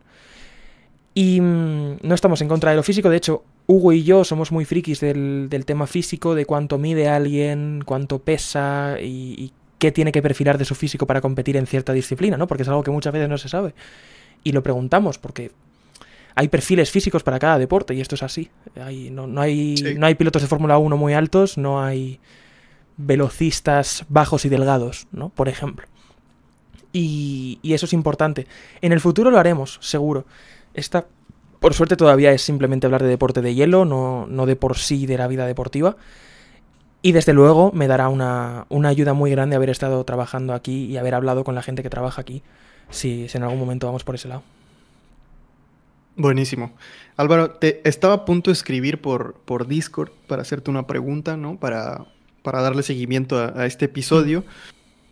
Pero prefiero mantenerlo de manera orgánica. Luego cuando aprendemos las cámaras tampoco hablamos mucho. Nada más es un cómo estás, todo bien, todo en orden. Le damos a grabar y ahí es ya donde nos explayamos, ¿no? Que creo que mantiene orgánico el formato. Entonces, para mantenerlo todavía más orgánico, te quiero preguntar si tienes alguna pregunta para mí, porque a mí ya se me acabaron. Sí, o si quieres ir cerrando el episodio. No, por supuesto. Estaba esperando a que termináramos de hablar de esto para preguntarte yo a ti. Quiero preguntarte por la cantidad de veces que has emprendido. Porque es algo que me cuesta a mí personalmente, sobre todo por el desvincularme del proyecto que ya tengo o por jerarquizar proyectos que ya tengo, ¿no? Pero te he visto iniciar tantos proyectos, que es algo que admiro un montón, desde, creo que se llamaba London Hub, aquel intento de fútbol londinense con Dani. Te he visto decirme a mí, he visto este sitio web o he visto este tipo de proyecto, lo quiero, y hacerlo real. Te he visto iniciar a nivel audiovisual. Tú y yo hemos empezado un montón de podcasts, pero has diferenciado podcasts a nivel, bueno, cada salto de calidad de parisinos, ¿no? Cada formato nuevo que exploras en FanFest, todas las cosas que haces y todos los proyectos que has diversificado, incluso para otros, ¿no? Ya no solo los que emprendes tú, sino diferentes materias en las que empiezas a trabajar para otros. Quiero saber cómo lo haces, tanto tengo una nueva idea, cuánto tiempo te tarda en ser efectiva, y veo que algo no es lo que necesito, cuánto tardas en decir, bueno, pues ya está. Es difícil porque, más que nada, yo creo que es algo que ocasiona mi TDA. No quiero tampoco avergonzarme de ello y ni siquiera... Mira, mi mujer tiene TDA diagnosticado, tampoco le avergüenzo, por eso lo puedo decir abiertamente, y ella siempre me dice, tú tienes TDA, tú tienes TDA, tú tienes TDA, porque me ve muchos rasgos de esta inquietud, ¿no? Que tengo y mi incapacidad de enfocarme en una sola cosa, y quiero hacer miles de cosas y quiero hacer esta otra y me intereso de pronto por esto y estoy hiper enfocado en este nuevo interés ocioso que tengo y nadie me saca de ahí, todo gira alrededor de eso y luego lo olvido y paso a otro súper interés y me hiper enfoco. Me pasa, ¿no? Y quizás a nivel profesional ha influido en algunas decisiones. He aprendido a manejarlo de mejor manera, a estabilizar ciertos proyectos. Por ejemplo, el de parisinos.net creo que es un proyecto que hace pues, no sé cuánto tiempo, no sé si ya más de un año, pero llegó a un punto de estabilización en el sentido de ya no le voy a mover a tanto, ¿no? Al final de cuentas ese es el concepto. Tenemos un podcast, tenemos un sitio web, ahí estamos publicando artículos y ya está, ¿no? Creo que parisinos.net es el proyecto que es mi proyecto más rentable, ¿no? En todos los sentidos, en el sentido de que me desahogo ahí en cuestiones de como aficionado al fútbol y también en cuestión económica, que eso creo que es más que nada gracias a FanFest, que es retribución al final de cuentas, pero sí es cierto que he tenido otros sitios web. Igual con Marisa, yo cuando empezamos a vivir juntos, yo quise darle la oportunidad de que experimentara el mundo de la redacción, de la creación de contenido y se ha ido metiendo muy poco a poco. A día de hoy ya te puede escribir un artículo sobre el Paris Saint-Germain sin problema, ¿no? Incluso también sobre otros equipos que por ahí estuvo siguiendo, dándole una cobertura menor, por menos tiempo, digamos, pero también ya tiene esas capacidades. Ella y yo decidimos juntar ciertas cosas que hacíamos de manera independiente en una sola marca que se terminó llamando Palo Verde Media, que es como una productora de contenido y tal. Es la marca bajo la cual tenemos a parisinos.net y a la liga de los talentos.com, que sigue existiendo también. Esos dos sitios web realmente surgen por la pasión, por fanatismo al fútbol francés específicamente. Ya luego la liga de los talentos terminaría siendo más amplia y terminaría recogiendo a varios redactores de diferentes lugares. Eso me ha gustado mucho de la Liga de los Talentos, que ha tenido redactores de España, de Venezuela, de Colombia, de Argentina. Por alguna razón vieron en el proyecto una buena forma de comenzar a hacerse notar, y evidentemente también tiene que ver que están los dos sitios web afiliados a una plataforma a la que no quiero mencionar porque tampoco la experiencia ha sido muy buena ahí, en materia incluso personal, como que no he tenido buenas sensaciones, pero es una plataforma que alberga contenido de muchos sitios web de fútbol y que a través de esa plataforma se monetiza porque ya no tienes que conseguir audiencia, ya la audiencia ya está en esa plataforma. Entonces, quizás por eso tuvo mucho que ver de que haya sido atractivo para otras personas.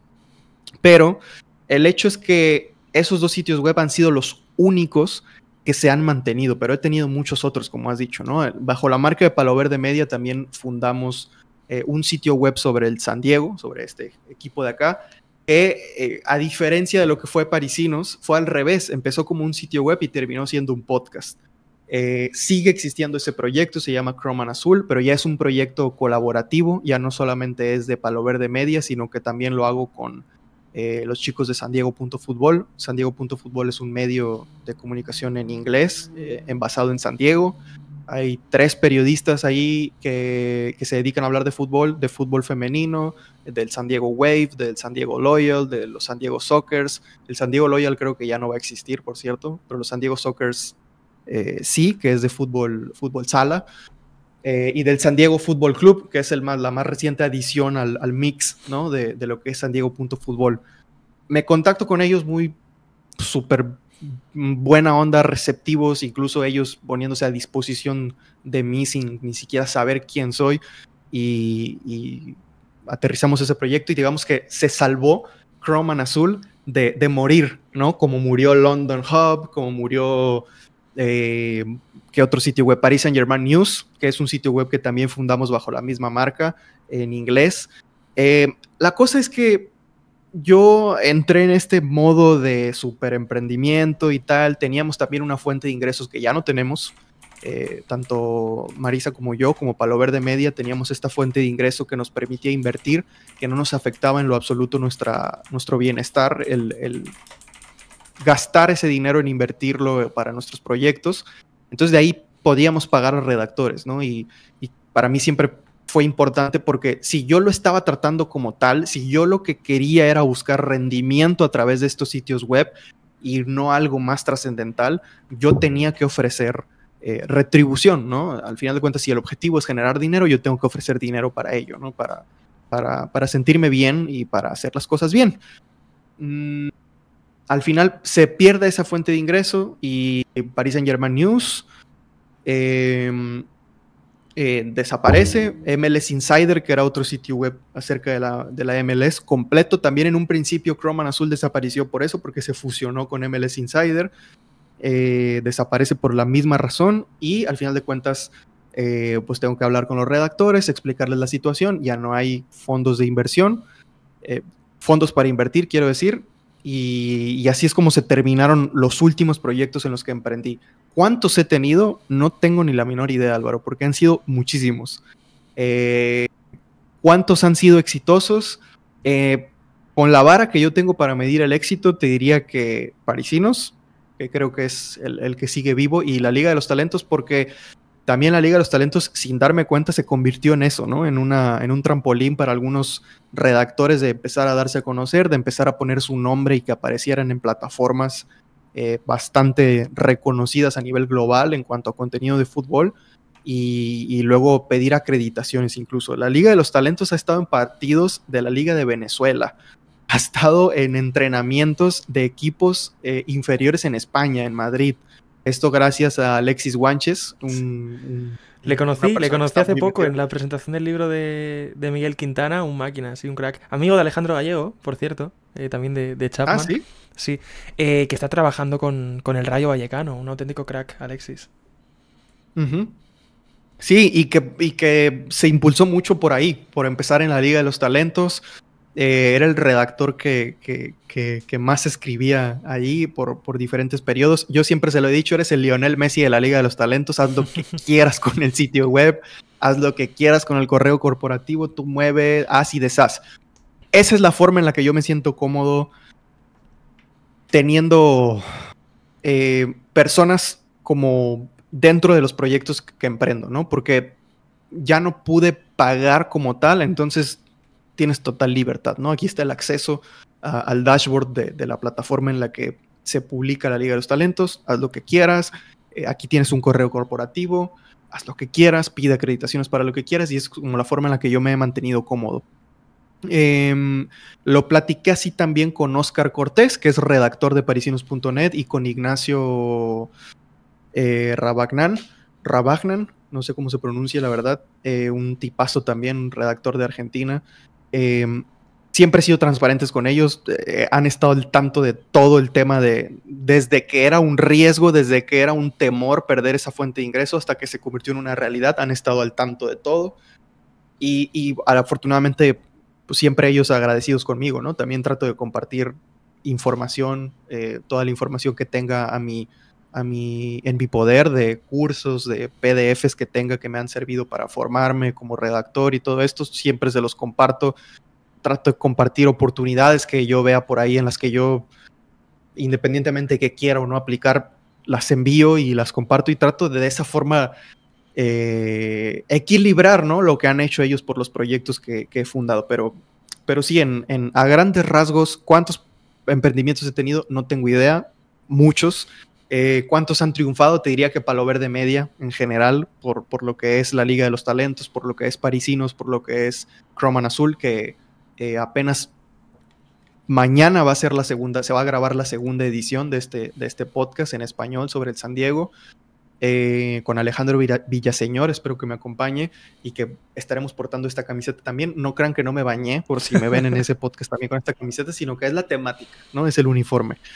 Y te diría que ese proyecto en sí, otra cosa es pues lo que hago de manera independiente, ¿no? Si yo me veo como una marca a mí mismo, pues también te diría que es el emprendimiento más exitoso, ¿no? Porque también he tenido personas que han confiado en mí y que no solo me han confiado la oportunidad de trabajar para ellos, sino que también me han potenciado, ¿no? Me han catapultado a otros escenarios como Manuel Mesa, redactor independiente, y te diría que en sí ese es como que el emprendimiento principal.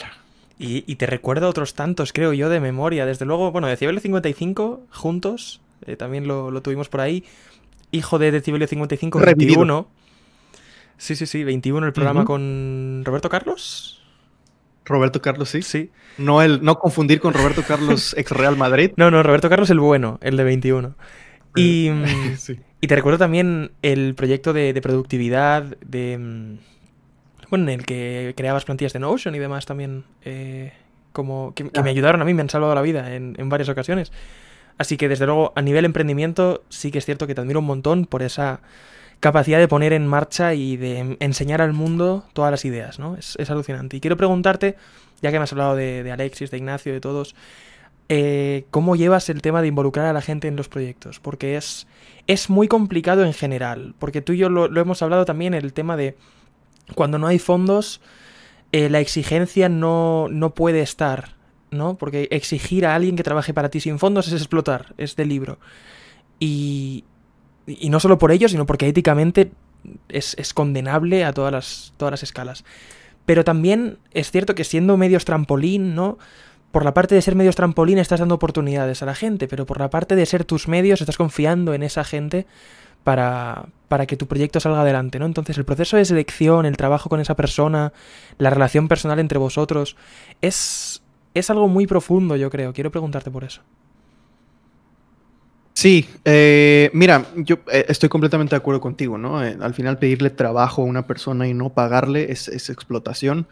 Sin embargo, creo que hay que leer entre líneas también qué es lo que sucede, ¿no? Y escuchar a la persona, ¿no? Escuchar, saber qué quiere la persona, porque si quiere escribir por dinero no puedo ofrecerte dinero, lo que puedo ofrecerte es que escribas, si lo que quieres es generar currículum, tengo estas dos oportunidades para ti, está Parisinos, está la Liga de los Talentos, en español, evidentemente, ya no tengo sitios web activos en inglés, como lo solía tener. Si lo que quieres es generar currículum, experiencia, bueno, ahí están estas opciones y te puedo ofrecer el 100% de los ingresos que generen tus artículos en esta plataforma a la que están afiliados mis dos sitios web, porque las visitas que generan mis sitios web o la manera en la que se recolectan lectores, en su mayoría no son en el sitio web en sí, sino en la plataforma que difunde los artículos de nuestros sitios web, ¿no? Que es esta que me rehúso a mencionar porque son bueno, una experiencia fea, pero sí. Eso es lo que puedo ofrecer, ¿no? Pero para eso necesito saber qué quieren en sí, ¿no? Porque muchas veces los correos que llegan son ambiguos en ese sentido, de que, bueno, es un estudiante de periodismo, que le interesa escribir en la Liga de los Talentos, pero en sí, ¿cuál es el objetivo, no? Porque para mí sería fácil decirte, bueno, ahorita no estamos buscando redactores porque no hay presupuesto para pagar redactores, pero si quieres generar experiencia y si quieres hacerlo de manera voluntaria, bueno, habría que explicármelo, ¿no? Te voy a decir por qué creo que eso sigue siendo valioso, porque tengo una experiencia muy reciente y que está vigente, de hecho no ha sido concretada en estos momentos. En el episodio pasado, Álvaro, hace una semana te decía que yo tengo mis mañanas libres y que quería aprovecharlas para escribir sobre fútbol, ¿no? Que idealmente quería escribir sobre el PSG en inglés, pero que no descartaba escribir sobre algún otro equipo en inglés, simplemente para seguir sumando experiencia en mi redacción en inglés y, evidentemente, ampliar mis fuentes de ingreso. No ha sido tarea fácil, déjame decirte, desde aquel martes pasado ya estaba buscando oportunidades, no ha sido tarea fácil encontrar, pero encontré una oportunidad de escribir de manera voluntaria muy poquito, no mucho, poquitos artículos, es decir, uno muy de vez en cuando, uno al día puede ser, considerando que voy a tener las mañanas libres, que no me parece mucho, en uno de los medios de comunicación más importantes de Estados Unidos, es decir, en el top 10, aquí la inteligencia artificial me lo coloca en el 9, para que más o menos te des una idea, ¿no? Por debajo de Yahoo, por debajo de Bleacher Report, de The Athletic, CBS, NBC, Fox Sports, ESPN. Por debajo de esos me lo coloca la inteligencia artificial. Ya te lo estaré diciendo yo por privado y a ver, es información pública, ¿no? Si termino escribiendo ahí, se va a saber, pueden entrar a mi LinkedIn, a mi cuenta de LinkedIn o a mi cuenta de redes sociales, lo que sea, y lo van a ver. Pues que entren, pero no se lo van a llevar en este podcast, que tengan que buscarlo. Sí. Sí, exactamente, que les dejo tarea. Pero hay diferentes oportunidades ahí, ¿no? Y he estado hablando con diferentes personas. Una de esas personas sí me ha estado contestando que a ellos les llaman publishers, que son las personas que se encargan de buscar redactores para que escriban en la división que ellos manejan, ¿no? Como publishers. Y uno de ellos con los que he estado platicando sí sería una posición pagada, pero, insisto, no ha habido suficiente información todavía está en pausa, todavía apenas envié ciertos requisitos y no sé si se vaya a hacer, pero donde sí ha avanzado mucho más es en una oportunidad de voluntariado, ¿no? En la que no me van a pagar, pero que a mí me interesa que mi nombre se publique en ese medio de comunicación. Entonces, yo que hace un poco de tiempo me percibía como una persona que ya no puede perder tiempo haciendo cosas que no generan retribución, heme aquí en un podcast totalmente terapéutico en el que estamos invirtiendo bastante tiempo, ya más de hora y media platicando, y buscando oportunidades de voluntariado, no aceptando, más bien no buscándolas, aceptando oportunidades de voluntariado por el simple hecho de que es un medio de comunicación muy relevante en Estados Unidos y que me gustaría tener mi nombre publicado en dicho medio, ¿no? Entonces, para mí es importante saber qué es lo que quiere la persona que va a colaborar conmigo para ofrecerle apoyo en base a eso, ¿no? Si solamente es currículum, experiencia, enriquecer el currículum, vaya, pues adelante, ¿no? Ahí están estas plataformas. No exijo, cuando es así, cuando es bajo ese modelo, porque he trabajado en diferentes modelos, no exijo un estilo editorial fijo, no exijo ciertas palabras, cantidad de palabras para los artículos, no exijo de que yo tenga que elegir la foto, que yo tenga que elegir el headline, nada, ninguna imposición editorial, es totalmente libre. A diferencia de cuando sí hubo pagos de por medio, ¿no? Porque también estuve en ese modelo en el que sí enviaban a revisión los headlines, yo los aprobaba, había cierta cantidad de palabras mínimas requeridas y obviamente los requerimientos SEO que ya conoces tú, ¿no? De links internos, links externos, subheadings, etcétera, etcétera. Sí. Pero pues es básicamente eso, ¿no? Tratar de escuchar realmente lo que quieren y en base a... una vez que comprendo qué es lo que necesitan ellos o cuál es la ventaja que ellos ven en colaborar conmigo, pues ya ofrecer ciertas cosas, ciertos beneficios desde ese punto de vista. Sí, es muy bueno.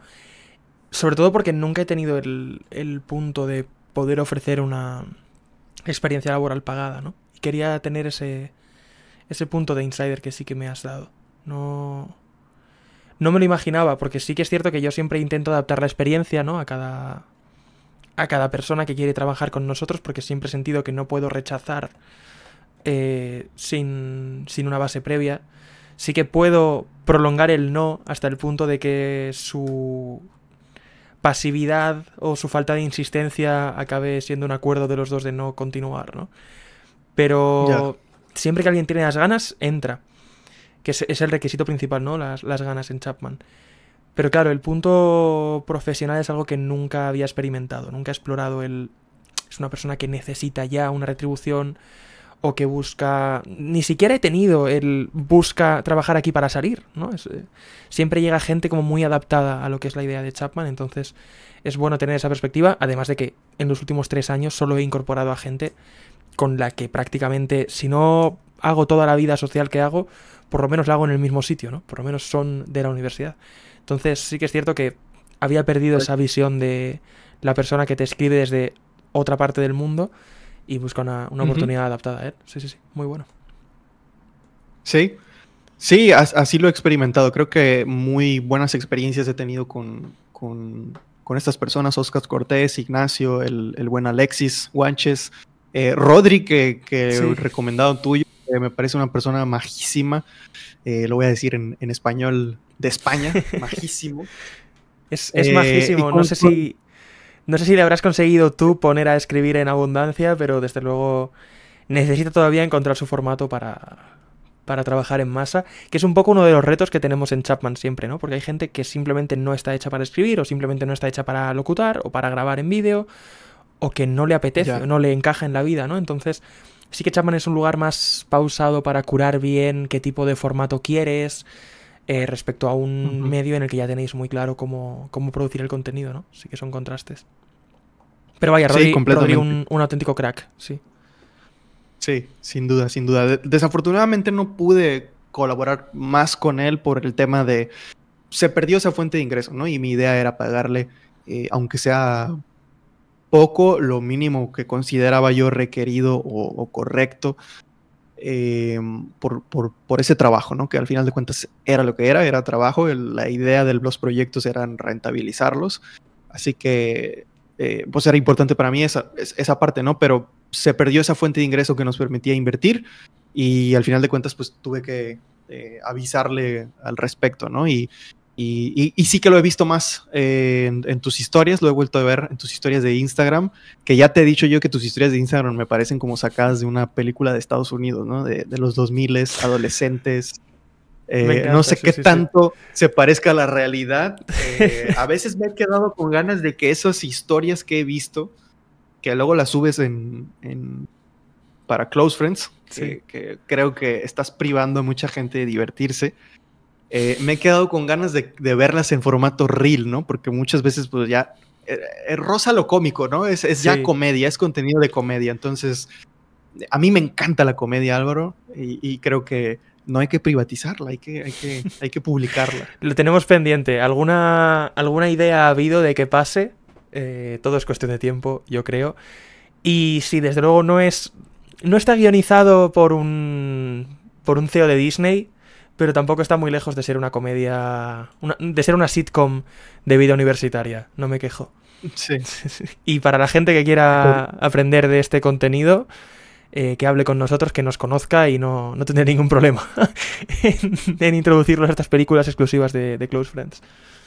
Personas de Madrid interesados en catapultarse, en colaborar con la revista Chapman y ser parte de esta sitcom real. Ahí está, Álvaro García. Por Ahí están, supuesto, ahí tienen los contactos. totalmente bienvenidos y tendréis nuestras redes en todas partes. La mayoría de la gente que escuche esto nos conocerá ya, Manu, así que no tengo mucho problema con eso. Pero la que no, que nos contacte por donde sea. Porque además, si quiero abrirte ya esta pregunta, en el futuro yo quiero a más gente hablando con nosotros aquí. Quiero poder charlar con gente Claro. que admiremos ambos, gente con la que hayamos trabajado alguno de nosotros. Gente importante en nuestra vida más que nada. Porque creo que hay cosas necesarias en la vida y una de ellas es entrevistar a un amigo. Entrevistar a tus amigos es importante, es necesario.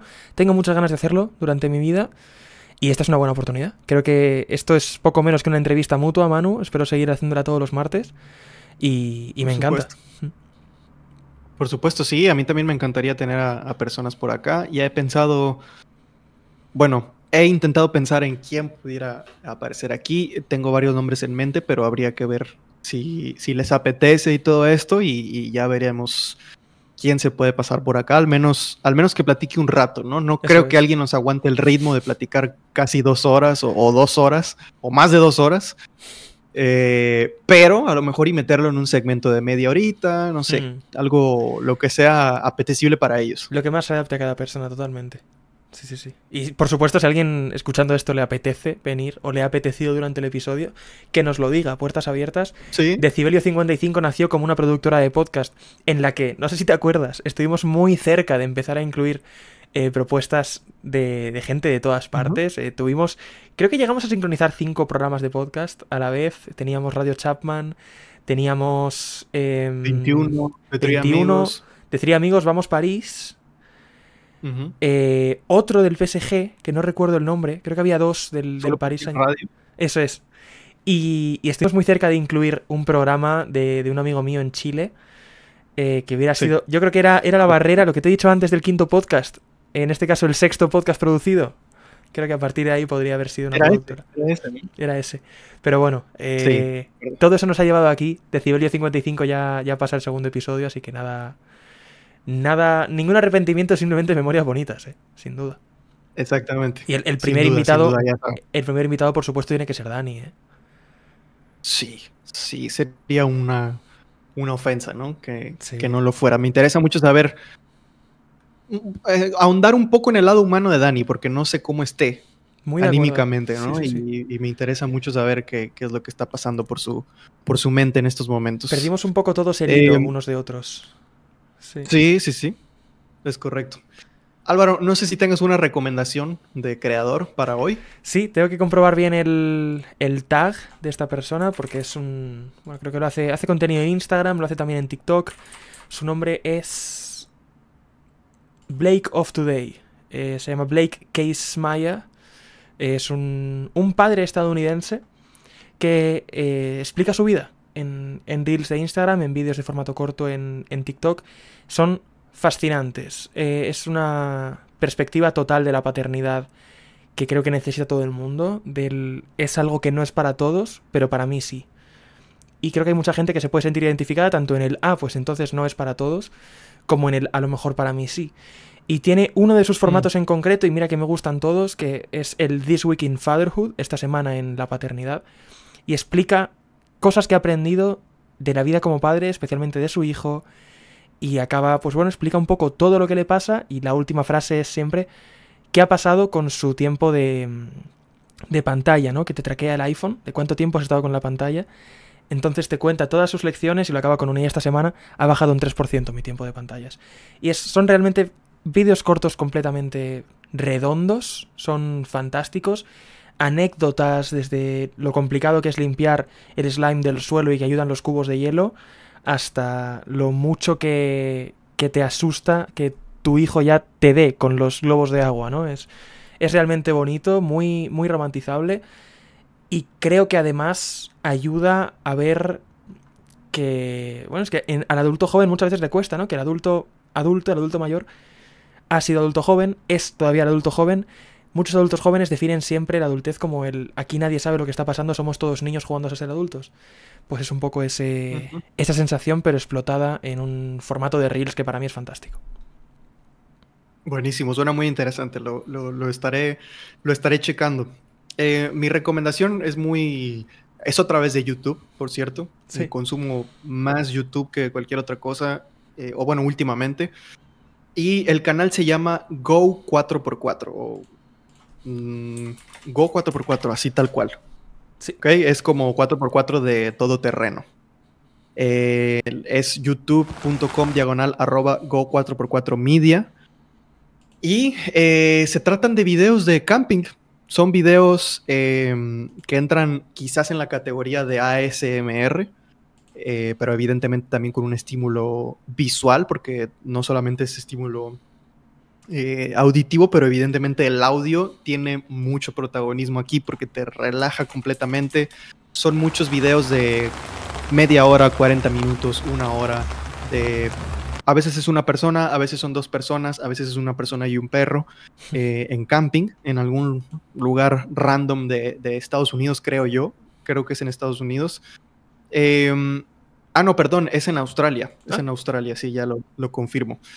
En un lugar random de Australia es una persona acampando con su jeep y con su perro, y pues ahí cocina, hace café, hace té, come snacks, se recuesta, pone las casas de campaña. Todo esto, insisto, en formatos largos, y es muy relajante, es muy relajante. Creo que me ha servido a mí.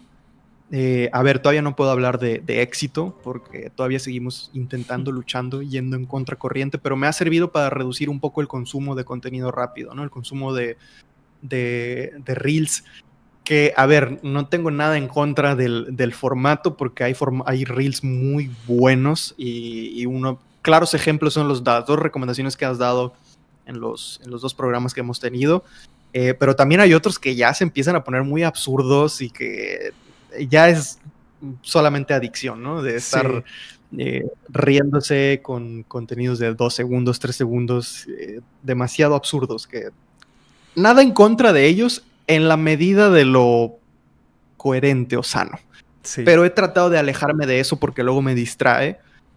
Yo tengo aquí a mi mujer, tengo aquí a mis 2 gatos, a veces requieren mi atención y a veces peco de estar desaparecido en la pantalla, sumergido, inmerso en la pantalla del celular. Entonces, también el hecho de tener algo como de fondo te permite estar a gusto, consumiendo contenido, sí, pero al mismo tiempo no desconectarte por completo de tu alrededor. Y si te hablan, no pasa nada si volteo y qué pasó, y convivo y doy mi feedback y estamos presentes y al mismo tiempo disfrutando de algo que a lo mejor también es muy bueno para meditar. No lo he utilizado para meditar, pero también puede servir para iniciar en la meditación. Muy relajante, muy recomendado, muy rico de ver visualmente y muy rico de escuchar también. Qué bueno. Cada poco, yo creo, cada 5 episodios, así cuando pasemos esa barrera, prepararemos en redes una recopilación de estas recomendaciones, porque creo que es súper interesante. Y dicen mucho de nosotros, creo. Así que ya lo haremos. Me ha encantado este episodio, Manu. Yo, según lo publiquemos, me lo escucharé. Fíjate lo que te digo. Sí. Fíjate que a mí también me pasa eso. Ese lado egocéntrico tengo, que no me pasa cuando hablo solo, cabe aclarar, para que no me escuche tan egocéntrico. No me pasa cuando soy yo solo hablando. No me gusta escucharme hablando a mí solo, de hecho, pero cuando es una conversación, sí escucho mucho lo que grabamos. Me ocurre, Álvaro, y para despedirnos lo vamos a hacer de una manera de aquellas de antaño. Nos vamos a despedir con la alineación titular del Paris Saint-Germain para enfrentar al Aston Villa hoy. Dime. En portería va a salir Donnarumma, Hakimi, Marquinhos, Pacho y Nuno Méndez van a proteger al italiano en defensa. Joao Neves, Vitinha y Fabián Ruiz, que ya se hizo con la titularidad indiscutible, me atrevería a decir yo, con Luis Enrique. Y para sorpresa de muchos, que el jugador de moda es Desiré Doué, no está como titular. Sale Barcola, Dembélé desde esa posición de nuevo 9 y a un lado de ellos Kvaratskhelia también, que sale como titular. FanFest previo al partido. Sí, nos vamos a dejar con el partido. Oye, me gusta el 11 a mí, ¿eh? Me gusta bastante que... A ver, no me gusta que se reserve a Doué, porque siempre me gusta ver a Doué jugar. Eso es obligatorio. Sí. Ver a Desiré Doué es un placer total. Además es uno de los niños mimados de Rodri. Rodri lleva hablando de Desiré Doué bien desde que le conozco y está súper satisfecho con lo bien que le está yendo. Pero Bradley Barcola, a nivel, necesita probarse para desbancar de nuevo a Desiré Doué, ¿no? Como al inicio de temporada, y que es un extremo para mí pues más puro, más también capaz de liderar la presión, en mi opinión. Va a irle muy bien también en transiciones rápidas al Paris Saint-Germain. Principalmente, uno, porque evitas perder balones, porque un jugador como Desiré Doué pierde muchos balones. No digo que Bradley Barcola sea un seguro para pasar el balón, pero lo de Desiré Doué es diferente. Y tienes un auténtico virtuoso en el banquillo para cambiar el partido. Entonces, me parece buena decisión de Luis Enrique, ya veremos cómo le sale. Cualquier derrota del dibujo Martínez será apreciada en mi casa, profundamente. Tengo muchas cosas que decir al respecto. Tengo sobre Barcola, sobre el dibujo Martínez. Tengo muchas cosas que decir, pero bueno, voy a mantenerme al margen, recordando que no es un podcast de eso, pero por tradición me encantó despedir así el episodio. Maravilloso, y me encanta que no sepamos ninguno de los dos ni cómo empiezan ni cómo acaban estos episodios. Sí. Porque creo que es la esencia del nuevo Decibelio 55, sin duda. Sin duda. Muchas gracias, Álvaro, por el tiempo. Muchas gracias por estar aquí. Muchas gracias a las personas que nos escucharon, porque vi que nos escucharon. A ver, yo me esperaba 0 views en YouTube, 0 reproducciones en Spotify. No fue así. A ver, no fueron una infinidad tampoco, pero hubo personas que nos escuchó y eso me da mucho gusto y agradecerles a ellos también que estén por ahí. Totalmente. Hubo gente que me lo llegó a decir en persona. Me empecé a escuchar el podcast. Cosa que no me esperaba en absoluto. Así que encantado con ello. Sí que es cierto que esta mañana he puesto un apartado de preguntas en mi Instagram para que respondamos. Ni lo he mirado. Entonces, si alguien nos ha preguntado algo, irá para el episodio 3. En parte también porque estoy grabando con el teléfono, entonces se me ha olvidado por completo sacar capturas o algo. Claro. Para el episodio 3 lo hacemos. Un besazo a todos y ya lo hablaremos bien. Manu, te devuelvo las gracias. Gracias a mí, no gracias a ti por el tiempo, que además a ti te toca madrugar a ti para venir a estos episodios. A mí con estar despierto de antemano ya me vale y no soy muy de siestas. Así que eso lo dejamos. En media hora juega el Paris Saint-Germain, qué ganas de verlo. y nos reunimos el próximo martes, Manu. Sí, sí, sí, sin duda. Ahí vamos a estar el próximo martes y a ver si asignamos un día para subir esto. Pero mira, el no saber también como que me da paz. A mí, Simplemente grabar sí. y a ver cuándo sale. Además me recuerda mucho Sonido Basket por esa parte, entonces me siento como en casa. Un besazo también a Mario y a Alberto y a Dani Tacho también. Y eso, que nos enrollamos. Nos vemos, Manu. Muchas gracias y hasta luego. Nos vemos. Muchas gracias. Hasta luego.